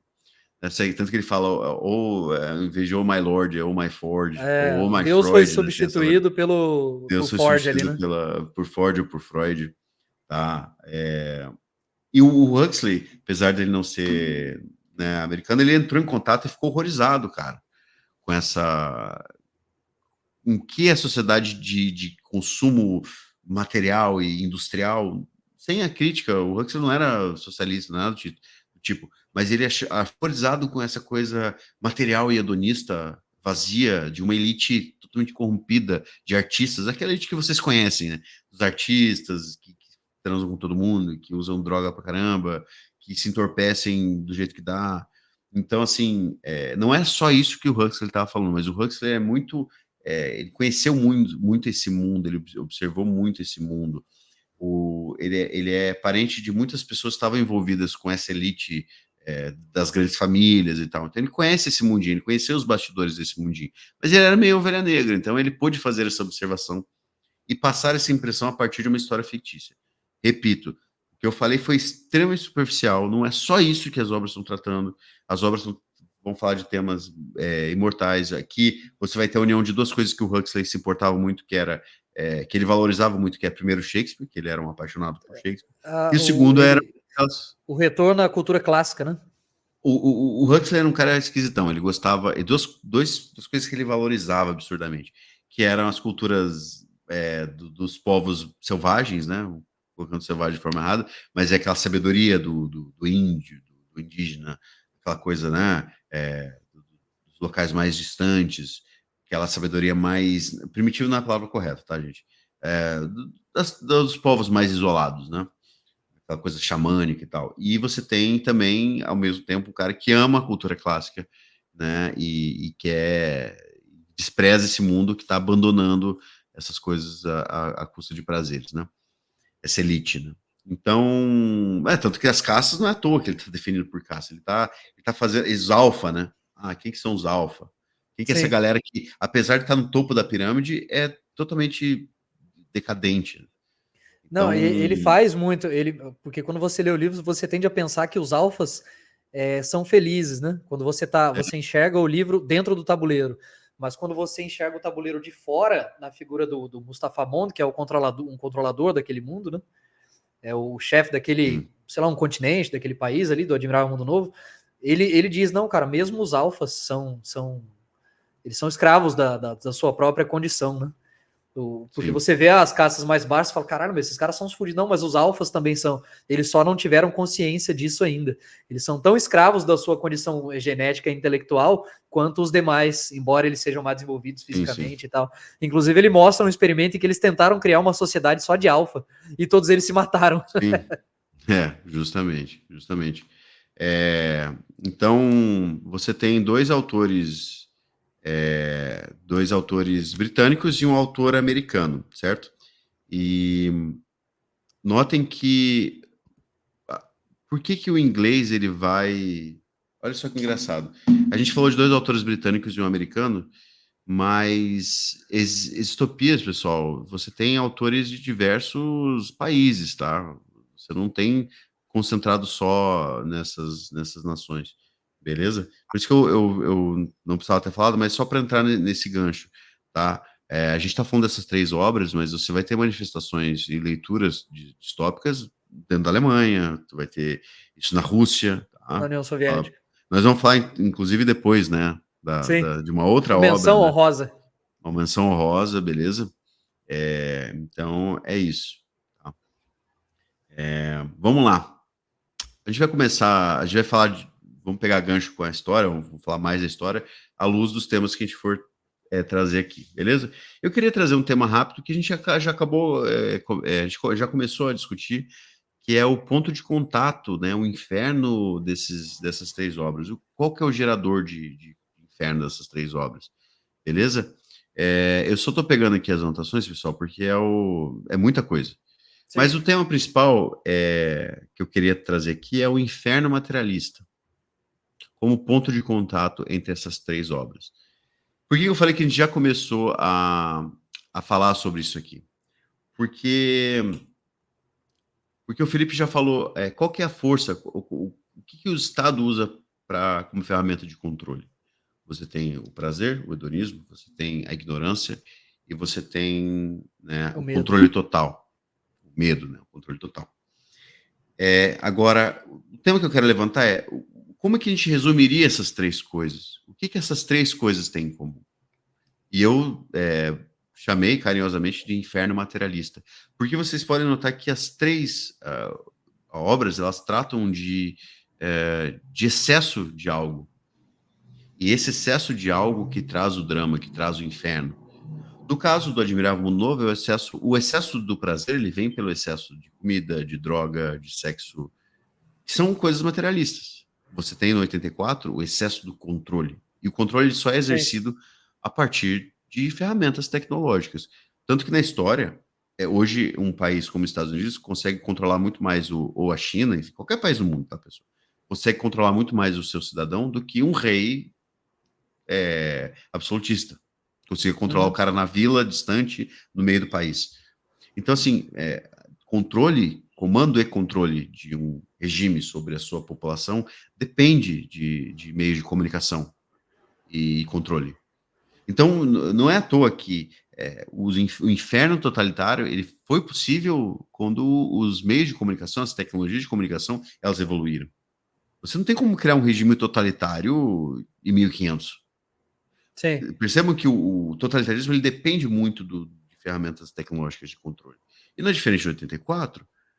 Para você criar um 84, você precisa da teletela, você precisa dos métodos, etc. Já no Fahrenheit, por que as pessoas não querem ler? Por que as pessoas não querem crescer intelectualmente? Por que elas não querem ter autonomia? Porque elas são recheadas de uma ignorância satisfatória. Porque, cara, a ignorância sem a satisfação da ignorância, ela gera incômodo. O cara fala, pô, mas tem uma situação ali e tal. Beleza? É, a ignorância com satisfação, ela fala no cara, pô, cara, eu vou sair disso aqui. Tipo, tá tão bom aqui, bicho. Hoje as pessoas não leem mais, óbvio que elas não leem. Acho que eu vou ler, porra, tem rede social aqui. Então são hábitos, né? Até alguns neurocientistas falam dopaminérgicos, né? São hábitos sim, que causam uma descarga no nosso cérebro, né? Que o dopamina não é prazer, é motivação, né? Gera uma carga de motivação, de necessidade muito alta por coisas de prazeres imediatos, né? Que geram essa recompensa. Então você tem esse ciclo. E no Fahrenheit isso é muito, muito mostrado, tá certo? Então o inferno é materialista. Se eu fosse resumir o que seriam essas três obras, seriam obras que tratam sobre como que o materialismo em si ele não satisfaz o ser humano. O ser humano ele tem dimensões. Quando você lê essas três obras, você fala, cara, o ser humano ele não é só um animal que quer transar, que quer boa comida, que quer diversão barata. Não, o ser humano ele também tem uma dimensão de querer entender o mundo, de ir em busca da verdade, de ter uma consciência. Porque se não fosse assim, o selvagem teria entrado na onda da galera. sim. O Montag teria ficado cegado.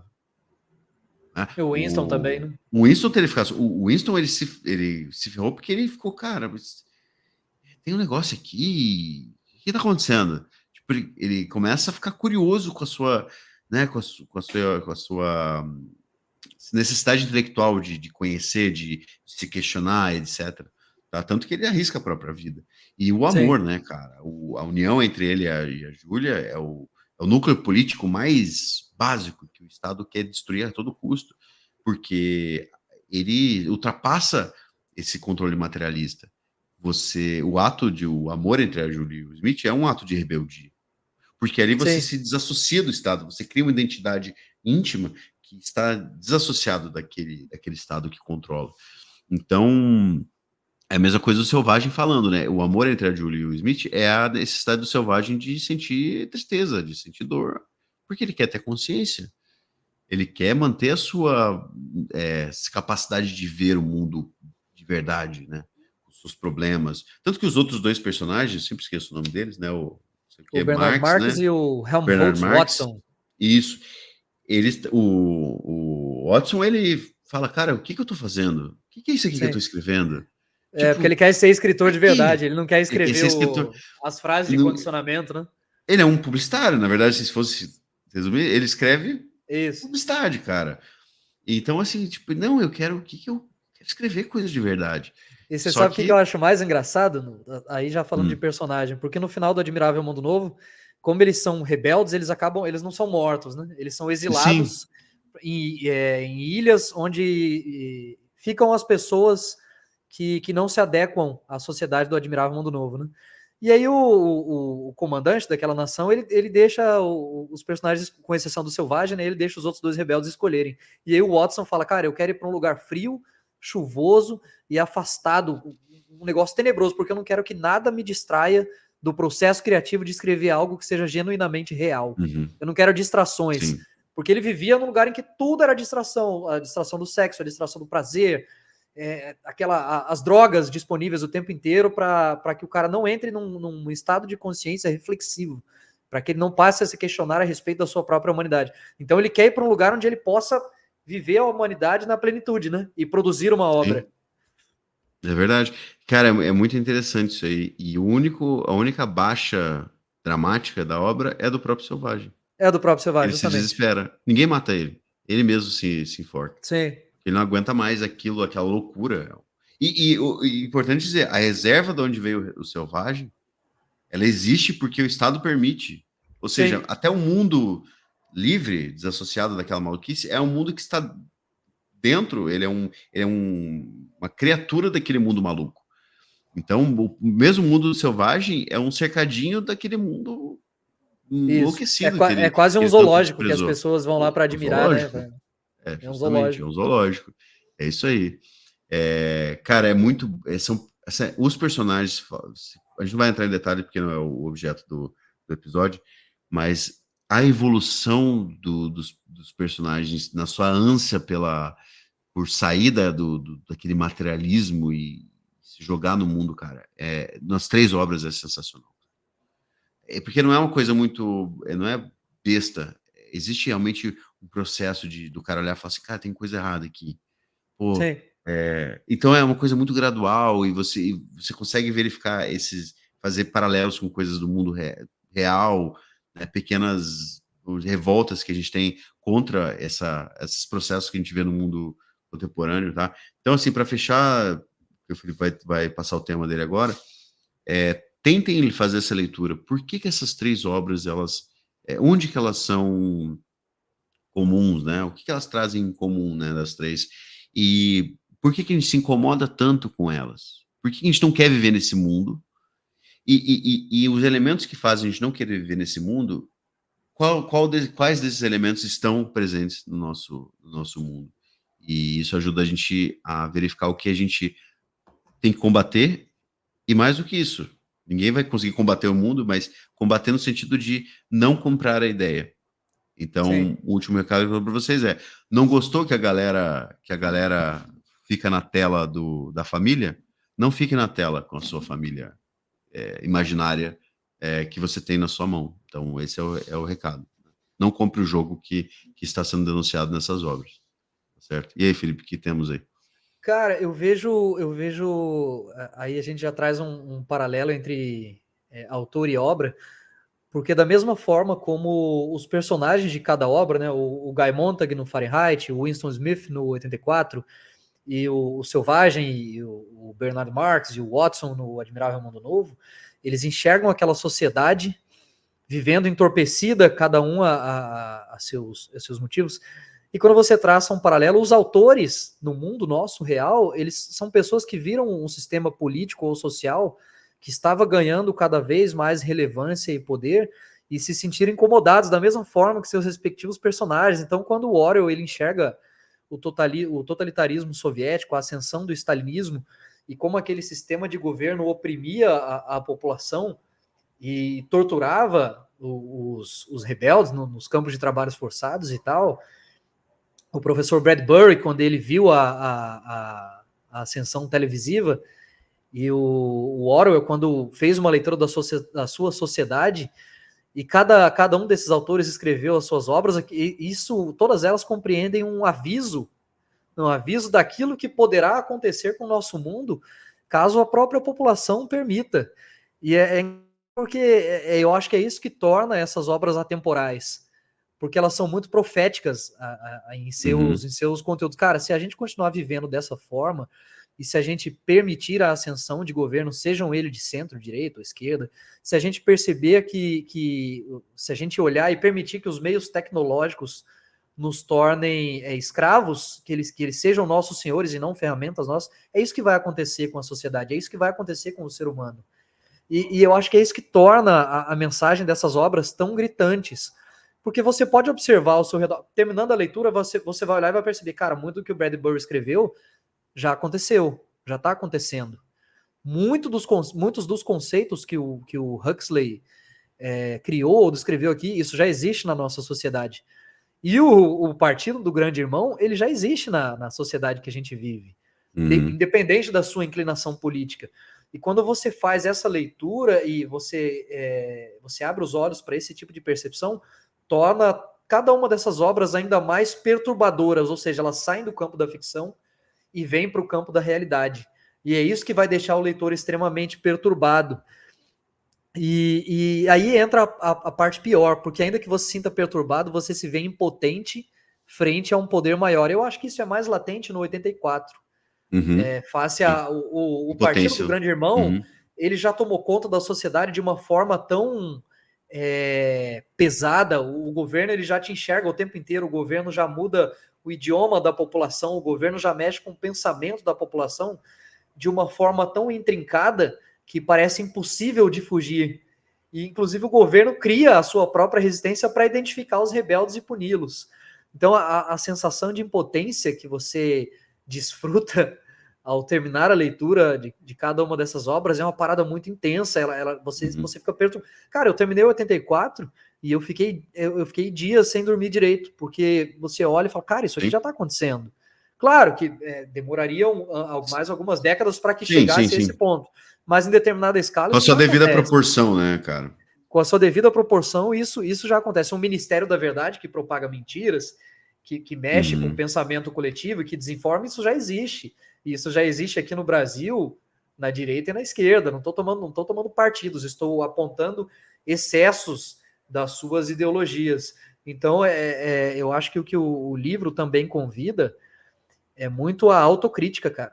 Porque eu percebo que na sociedade que a gente vive, a partir do momento que o indivíduo professa um lado, ele assume um lado, um espectro político, ele fecha os olhos para os excessos do seu espectro político. Então, o cara de direita, ele fecha os olhos para os excessos políticos de direita, mas aponta muito bem os de esquerda. E a galera de esquerda, da mesma forma, entendeu? Uhum. Então, falta essa autocrítica que o próprio autor fez. Ele viu, ele era socialista, mas ele faz uma autocrítica dos excessos do socialismo. E o Winston é membro do partido, mas ele faz uma autocrítica. Ele fala, cara, isso aqui é um absurdo, o que o partido faz Uhum. é errado, é tenebroso. Então, acho legal a leitura dessas obras e a sua transposição para a nossa realidade, né? Justamente, cara. Assim, é... cara, como as obras clássicas elas conseguem ajudar a gente na leitura de mundo, né? A Sim, gente tinha comentado isso em outras ocasiões, sobre outras obras e tal. Mas como essas obras, cara, e 84 e o Admirável Mundo Novo já são consideradas obras clássicas, o Fahrenheit ainda está em processo de ser testado pelo tempo, né? Apesar de ser muito sim. antigo, mas ainda muita gente ainda não coloca como eu na minha humilde opinião, tá, gente? Eu coloco Fahrenheit como uma obra clássica. Ele principalmente no ponto que a gente chegou no nosso mundo, com as tecnologias que a gente tem, com os problemas que elas causam, o Fahrenheit é uma obra essencial para você entender esse mundo maluco que a gente vive. E assim, como essas obras clássicas, elas ajudam a gente a olhar para elas e olhar para o mundo e falar assim, caralho, ela amplia a nossa capacidade de enxergar o todo, né? O quadro geral, e identificar os problemas. Porque quando você está vivendo no mundo com os problemas que ele tem, você às vezes está muito imerso na tua situação. E você não consegue se elevar e enxergar os problemas do mundo como um todo. Ou como você resiste a esses problemas. Como você não, como eu falei, não compra o jogo. Mas como é que você não vai comprar o jogo se você está imerso na corrida dos ratos, né, naquele fluxo? Então, quando você pega o 84, você lê, tu fala, ah, cara, o mundo tá assim por causa Sim. disso, disso, disso. Você faz uma comparação entre a história e a realidade. E aí você tem um quadro geral, e a partir desse quadro geral você tem um entendimento melhor do mundo. O que eu quero dizer falando tudo isso aqui? Leiam os 3 livros, porque eles são essenciais para você entender o mundo que a gente vive. Outros são importantes, são. Quando eu falar de literatura, todas as leituras vão ser importantes. Todas acrescentam algum aspecto da existência. Mas essas 3, elas realmente, cara, vão te fazer perceber muita coisa. Que se você não tiver contato com essa experiência, talvez você deixe passar batido na tua leitura de mundo. Então, como é que eu incentivaria, né? Tipo, qual que é o motivo principal pelo qual eu digo para você leia esse troço? É, você não vai ter determinadas visões sobre o mundo se você não passar. E não adianta a gente contar a história para você. Você tem que passar pela experiência estética de Sim. consumir essa história. E tem que se Você tem sentir que incomodado durante a tem leitura, que né? se sentir incomodado. São livros que você vai se sentir incomodado. Não são leituras divertidas. São livros muito legais de ler. tá? Sim, mas são Eu densos, gosto né? muito, são muito densos. O mais, vamos falar isso aí, essa é uma comparação meio besta de fazer, mas é legal até para quem tem curiosidade. Também minha humilde opinião, tá, gente? O mais, se fosse recomendar, a minha recomendação. Ah, mas por qual eu começo a ler? Qual que você recomenda o começo? Eu não tenho muita experiência com leitura, eu não sou acostumado a ler. Por onde eu começo? Minha recomendação: comece pelo Fahrenheit. Eu recomendaria também. É o mais tranquilo. A linguagem do Super Bradbury é acessível. muito fácil, cara, muito agradável de ler. O livro é o mais curto de todos. Sim, Além de ser o mais curto, é o mais agradável, é o mais dinâmico. Então, assim, você não tem um costume de leitura, vai sem medo, que você vai pegar tranquilo, beleza? Segundo que eu leria, Admirável Mundo Novo. eu também. Deixa o 84 por último, porque o 84 é bastante áspero. É um O livro muito 84, gostoso de ler, mas ele é muito áspero. ele tem 3 partes, né? Na primeira parte você vai ter a contextualização daquele mundo, e a segunda parte você vai ter a adesão à rebeldia do Winston e tal, o relacionamento dele com a Julia. E a terceira parte, que eu considero a mais pesada, que é quando o Winston é levado para o prédio do Ministério do Amor, é só a tortura. E é a parte É. mais pesada A segunda parte ele mostra como o partido se instaurou e como ele se consolidou no poder. E a terceira é só o braço forte do Estado amassando o cidadão até enlouquecê-lo completamente para que ele seja adepto do Estado, não só para se safar, para sobreviver, mas que ele seja adepto no seu íntimo, Ele na sua realmente tem que essência, acreditar que naquilo. ele compre a ideia do Estado e é através de torturas físicas e psicológicas pesadíssimas. É um negócio que você olha assim e fala, cara, isso aqui é pesado demais, a forma como... E o Winston é um protagonista muito trágico, porque ele acaba a obra maluco. Ele vê uma Uhum. parada e quando o cérebro dele começa a assimilar aquilo com rebeldia, ele já dá um tilt no sistema. E a última frase do livro é a mais perturbadora. Quando ele percebe determinada situação, e a última frase é: Winston de fato amava o grande irmão. O Winston agora podia dizer: É, ele amava o grande irmão. Então, o cara, sim. por isso que o 84 ele te deixa com essa sensação de impotência Desolador, cara. Ele é desolador, porque totalmente você vê o desolador. quanto o indivíduo, o preso político do Estado, ele é amassado, esmagado, esmigalhado até que ele seja adepto do sistema. E isso foi o que me Genuinamente. Pessoal, é deixou genuinamente. genuinamente, tá? O cara E realmente é isso que acredita. o que me deixou, e vendo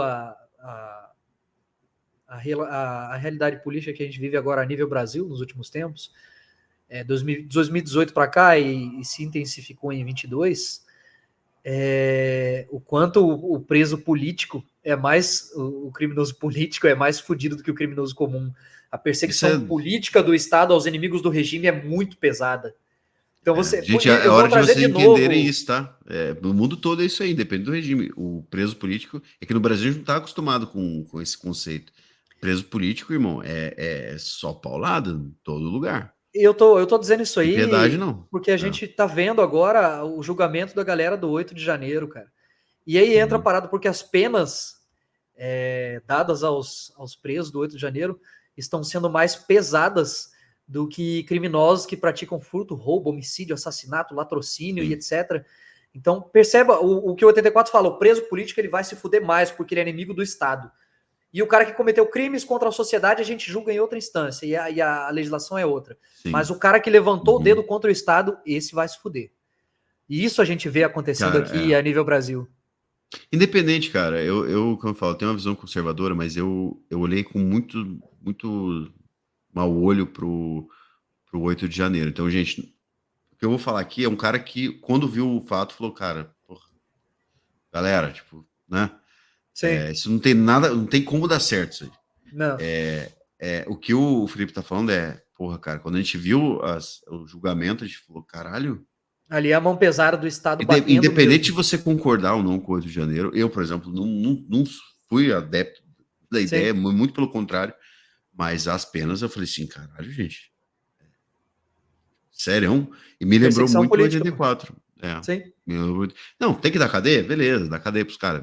Mas sim, você Não, olha os negócios que mas isso aí me tá lembrou totalmente demais a cena que o Winston tá desproporcional. na cadeia e ele tá Uhum. interagindo com os criminosos comuns, saca? Cara, quando a galera lê Cara, essa cena é terceira parte exatamente do o que eu 84, lembrei vocês no vão ver episódio. ele na cadeia com os presos comuns que cometeram crimes contra a sociedade e os que cometeram crime contra o Estado. A discrepância, a descrição que o Orwell faz é o preso, o criminoso comum, ele tá de boa, jogando baralho ali na cadeia, e o preso político, ele tá assim, ó, em posição fetal na cela, com medo, porque ele sabe o que a mão do Estado vai pesar mais em cima dele, porque ele ousou se levantar contra o sistema político vigente. E isso é perturbador. E isso é o que Justamente. incomoda mais. É. Em A países forma como o Estado se consolidou e a sim. forma como ele persegue e ele, inclusive, instiga a rebeldia, né, nos membros do partido para ver quem é que vai se levantar para ele poder perseguir, para anular Justamente, qualquer o Smith faz possibilidade de isso. resistência. É, O o que Smith eu ia cai falar é que né? o Smith cai. O Brian é a grande arapuca, né? Sim, a confraria, né? O que eu ia falar em países socialistas, né? Você tem um crime chamado de contra-revolução, que ele, em alguns lugares, é tão ruim quanto ou pior do que um homicídio, por exemplo. Então, eu não sei exatamente como, pessoal, tem que rever a legislação. Mas o que eu ouvi de um cara que veio daqueles países é que, cara, contra-revolução é tão grave quanto homicídio. E você é tratado muito mal no presídio. Então, dando exemplo, gente, exemplo de nações como Cuba, por exemplo, né? Mas não era diferente na Alemanha, né? Da Alemanha da década de 30, da Itália, né? Do Mussolini. Então, você vê que para países totalitários a proteção do Estado ela é muito importante. E quando a gente fala do Brasil, obviamente, tá, galera, que não estamos dando uma dimensão. O Brasil não virou 1984. Cara. Isso é uma Sim. coisa que me irrita também. Tipo, a galera é muito exagerada. Por quê? Porque qual é a minha preocupação com isso? Se você se chama tudo de 1984, quando surgiu 1984, a palavra não vai ter tanta força. E aí eu queria entrar nesse negócio. Nova língua e o duplo pensar. Sim. Quando a gente fala do Winston, ele amar genuinamente o Estado e também ser incorporado ao pensamento dele de que isso aqui é 3, ou quantos dedos tem aqui, né, o Brian? Quantos dedos tem aqui? Ele, 4, aí ele toma um choque. Não, Winston, aqui tem 2 dedos. Aí, tipo assim, até ele realmente acreditar que ali tinham 2 dedos. Sim. Então, o duplo pensar é aquela questão de você realmente ter pensamentos contraditórios e eles coexistirem na tua reflexão. E você fala, cara, mas isso é possível, isso é possível. E hoje isso é aplicado, inclusive, em certos movimentos políticos dos dois espectros, tá, cara? Direita e Sim. esquerda. Que é, você prega algo e você executa coisas É o contrário. contraditórias e as coisas coexistem tranquilamente. Não é só uma questão de desonestidade. Ali está incorporada a crença daquelas pessoas. Então, o Orwell denunciou coisas sobre linguagem, sobre pensamento, sobre lógica. O Orwell é um cara muito. Ele entendia muito da linguagem. Então, quando ele fala da nova língua, o Felipe falou no outro programa um negócio que é qual conteúdo nós podemos tratar em menos de 1 minuto e 30 que seja adequado. Relevante. Se vejam lá o corte, tem um corte lá, pessoal. O Felipe, uma das falas do Felipe, que é redução do conteúdo, que a gente pode fazer um paralelo com a redução da língua. Porque a língua, gente, a língua ela traduz as coisas do imaginário. Só a partir da língua que você aprende as coisas. Quando É você a recebe uma materialização do informação, pensamento, né? o pensamento ele não consegue ser materializado fora da linguagem. Vocês estão entendendo a poder disso? Quando o Orwell faz essa denúncia a partir da ficção, é que, cara, você mexer na língua é algo muito grave. Língua traduz-se E por idioma, pessoal, tá? Só pra galera entender, né? idioma, enfim, a gente está sendo abrangente, né? Então, assim, não é suave você dizer, vamos criar uma modificação artificial para as coisas. É só gramática, gente. Não, não é. Quando se critica muito traduções, não traduções de línguas, que isso é necessário. E também é um assunto muito polêmico, né? Sim. Mas quando se fala de adaptar Machado de Assis para a linguagem atual, o que você quer fazer com isso? Sim. É perigoso, né? Tipo, certas palavras podem parecer sinônimos, mas o tom delas diz muita coisa. A maneira como ela é encaixada na frase. Então, assim, é muito legal. Observem isso, um convite que eu faço a vocês. Quando estiverem lendo 84, observem o quanto o Orwell fala da linguagem, né, e o peso da linguagem no controle social, né? O Felipe, por conta do tempo, eu não quero deixar passar isso aqui. Você ia fazer uma menção honrosa, e uma Sim. menção honrosa bastante interessante. O que você manda pra gente? Então, nós comentamos aqui sobre, estamos discorrendo sobre a trilogia distópica mais famosa do século XX, mas eu preciso citar aqui o livro que influenciou a criação dessas três obras. E foi um livro publicado em 1920 na União Soviética. E é um livro não tão conhecido porque a qualidade literária dele não é tão significativa quanto os demais, mas a sua influência reverberou tanto e os assuntos que o autor aborda perduraram tanto que geraram o 84, o Admirável Mundo Novo e o Fahrenheit 451. E é esse livro aqui, ó, Uhum. chamado Nós, escrito por um soviético chamado Zamyatin. Então aqui alguns elementos que foram aparecer no Admirável Mundo Novo são citados no 84 e no Fahrenheit 451 surgiram aqui, e é também a ascensão de um governo totalitário que controla toda a sua população. Então essa obra foi publicada em 1920, e o que nós temos aqui é um contexto onde os seres humanos perderam completamente a individualidade social e humana, inclusive, e vivem sob a batuta de um ditador chamado o Benfeitor. Então aqui você tem alguns elementos de ficção que são muito interessantes, porque as casas aqui são todas de vidro. Ele não imaginou as câmeras do 84, porque isso em 1920 não tinha. Mas como é que o Estado ia saber como é que o que as pessoas estão fazendo na sua intimidade? Simplesmente as suas casas são transparentes. E a perda da individualidade aqui é tão significativa que as pessoas não têm mais nomes, elas são números. Uma Uhum. letra e um número. Então o protagonista da obra é um engenheiro chamado D503, e a sua companheira aqui é a O090. Então é engraçado essa questão, porque a perda da individualidade do próprio ser, ela ocorre e isso extravasa para a família. Os conceitos do indivíduo e de família não existem nessas obras que nós comentamos e também na obra que originou todas as três, o Nós do Zamyatin. Então Uhum. aqui o totalitarismo clássico, ele mostra as eleições fictícias, o Estado controlando a vida da população, o pensamento da população.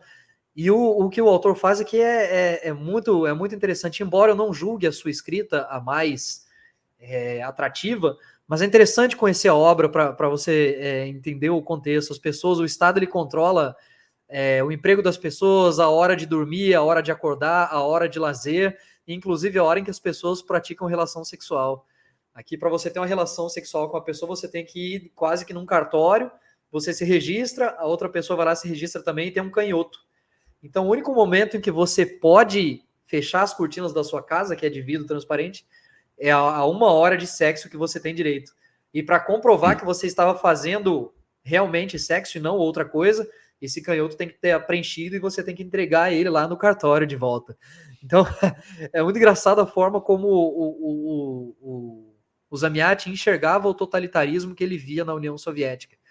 E aí é engraçado o quanto a obra ela reverbera na realidade, porque ele foi perseguido e cancelado na União Soviética por causa da sua obra. Tanto que ele escreveu É. uma carta a Stalin pedindo para sair da União Soviética para poder sobreviver como escritor, porque ali as editoras não queriam publicar o que ele escrevia, e quando alguma editora ainda tentava publicar os escritos do Zamyatin, essa editora era cancelada.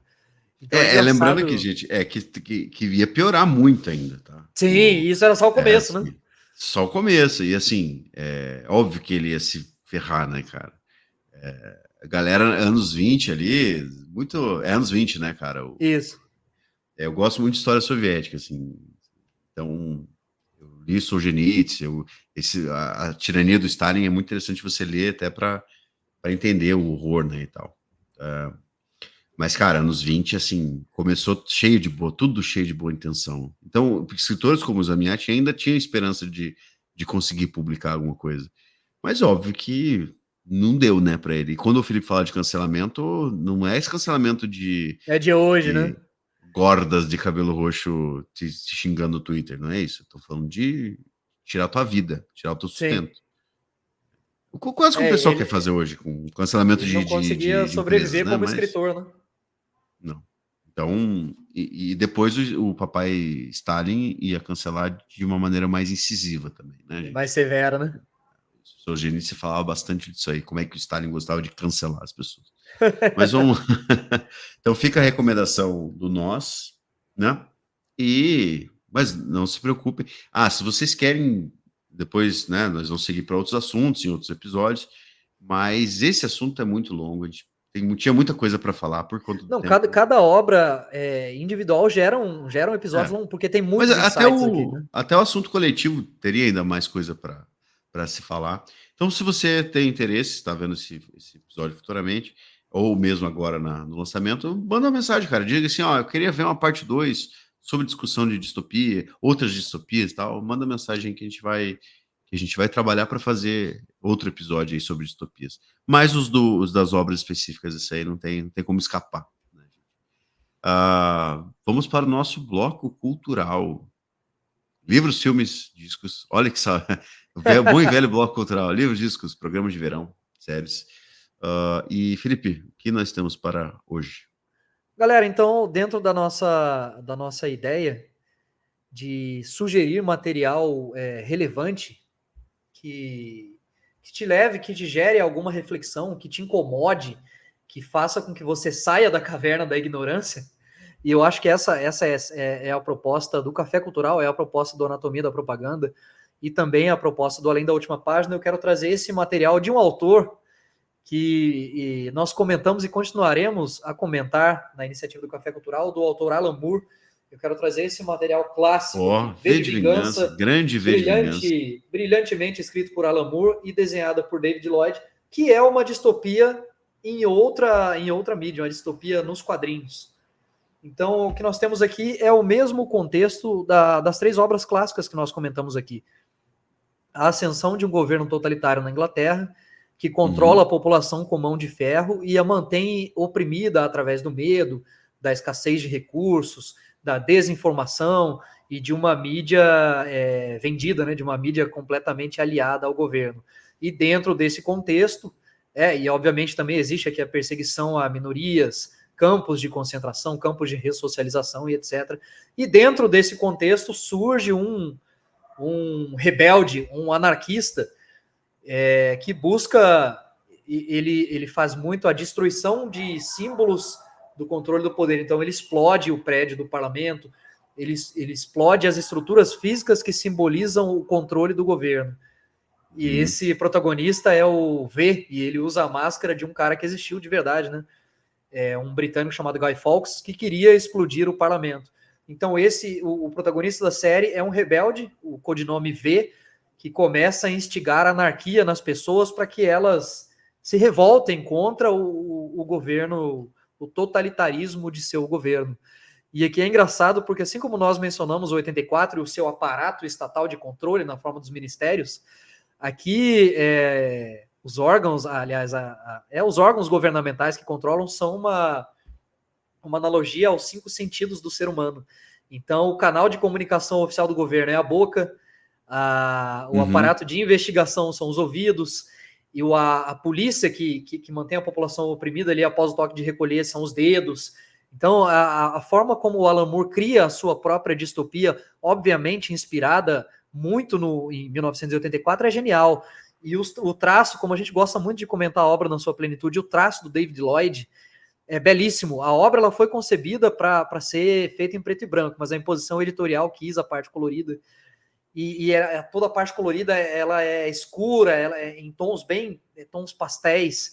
Então, considero fascinante a leitura. O protagonista da obra, o rebelde, codinome V, ele tem muito daquilo que o Huxley aborda no Selvagem como o retorno à cultura clássica, o retorno à literatura, à música clássica, a tudo aquilo que consolidou o conhecimento da humanidade, que foi perdido com a ascensão do totalitarismo e alienou a população. Então, considero muito relevante a leitura e a adaptação cinematográfica também da obra, né? V de Vingança saiu no começo dos anos 2000. Obviamente, o filme não consegue transpor genuinamente a essência da obra do Moore, mas a ideia do V como um anarquista e como alguém que quer salvar a população de um governo totalitário, ou seja, tirar o poder das mãos do governo e devolvê-lo à sua população, ainda está. Mas se eu pudesse sugerir, indicaria que você lesse primeiro o quadrinho e depois passasse para a adaptação cinematográfica. Então fica aí, V de Vingança, escrito por Alan Moore, desenhado por David Lloyd. E guarda esse nome, Alan Moore será um autor Excepcional. muito comentado aqui no nosso Café Cultural. Com certeza. E quando eu li o V de Vingança, muitos anos atrás, quem me entregou esse V de Vingança foi o Navio Pirata. Em outras épocas, pessoal. Digitalzinho e tal, tá? Mas você encontra edições ali a um preço bom, usadas e tal. Não se preocupe em relação a isso. Porque quadrinho tá caro no Brasil, tá? É Tá verdade. caro. Tá complicado. Tá bom? A minha dica não tem nada a ver com distopias. Eu ia falar de cyberpunk, que é o meu gênero, é o meu estilo distópico favorito. Seja ali com a trilogia do Sprawl, né, lá Neuromancer, né?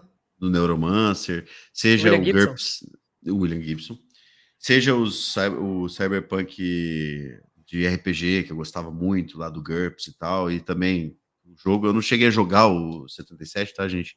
Mas eu via a gameplay, via a história e tal, ele deriva de um RPG de papel, tá? Então é o cenário que eu acredito que vai ser o filme do Blade Runner, eu acredito que vai ser o cenário futuro. Se é uma distopia Sim. que vai se tornar real, para mim é o cyberpunk, tá? Então eu daria essa dica, mas eu roubei para citar cyberpunk, que eu precisava, mas eu ia falar de Bebê Rena. Assisti, Felipe, Bebê Rena na Netflix, Eu comecei a assistir. e maravilhoso, cara. Assim, faz tempo que eu não vi alguma coisa que realmente me gerasse uma discussão interna. Eu falasse, caralho, isso aqui me botou pra pensar. Gravei o programa com os guri, os dois lá, que os dois cabeção que você Os conhece, Atômicos. os Atômicos. Nós estamos lançando, a gente lançou, eu falei sobre Bebê Rena, mas eu estou aqui reforçando e recomendando que vocês assistam, tá? Porque é muito bom. E um dia a gente pode fazer, né, cara, um programa sobre Bebê Rena, vale a pena. No programa a gente não Com falou, certeza. foi só um papo de boteco, mas o Bebê Rena valeria um programa, cara. É uma baita de uma série. Tem seus problemas, assim, você pode criticar algumas coisas, qualquer coisa você pode criticar. Mas eu achei, cara, que roteiro, que história, que discussão de temas, assim, maravilhosos, tá bom? Então é isso. Netflix, Bebê Rena, assistam, porque vale muito a pena, cara. Confia. Você pode me tacar uma pedra no meio da rua se eu estiver falando alguma besteira. Que é muito bom, tá bom? É. Beleza, gente? Recadinhos. Eu gostaria de mandar um abraço para os meus amigos dos Atômicos, tá? É uma gravação mais esporádica, não, o Café Cultural é mais, né? Mais 1984, beleza, gente? Mas ali, assim como tem um programa em conjunto com o meu amigo, que também é um amigo pessoal, Felipe, tá nesse projeto, também tenho um papo que eu faço com dois amigos ali, que o Felipe já conhece, já gravamos juntos em outras Bons ocasiões, amigos.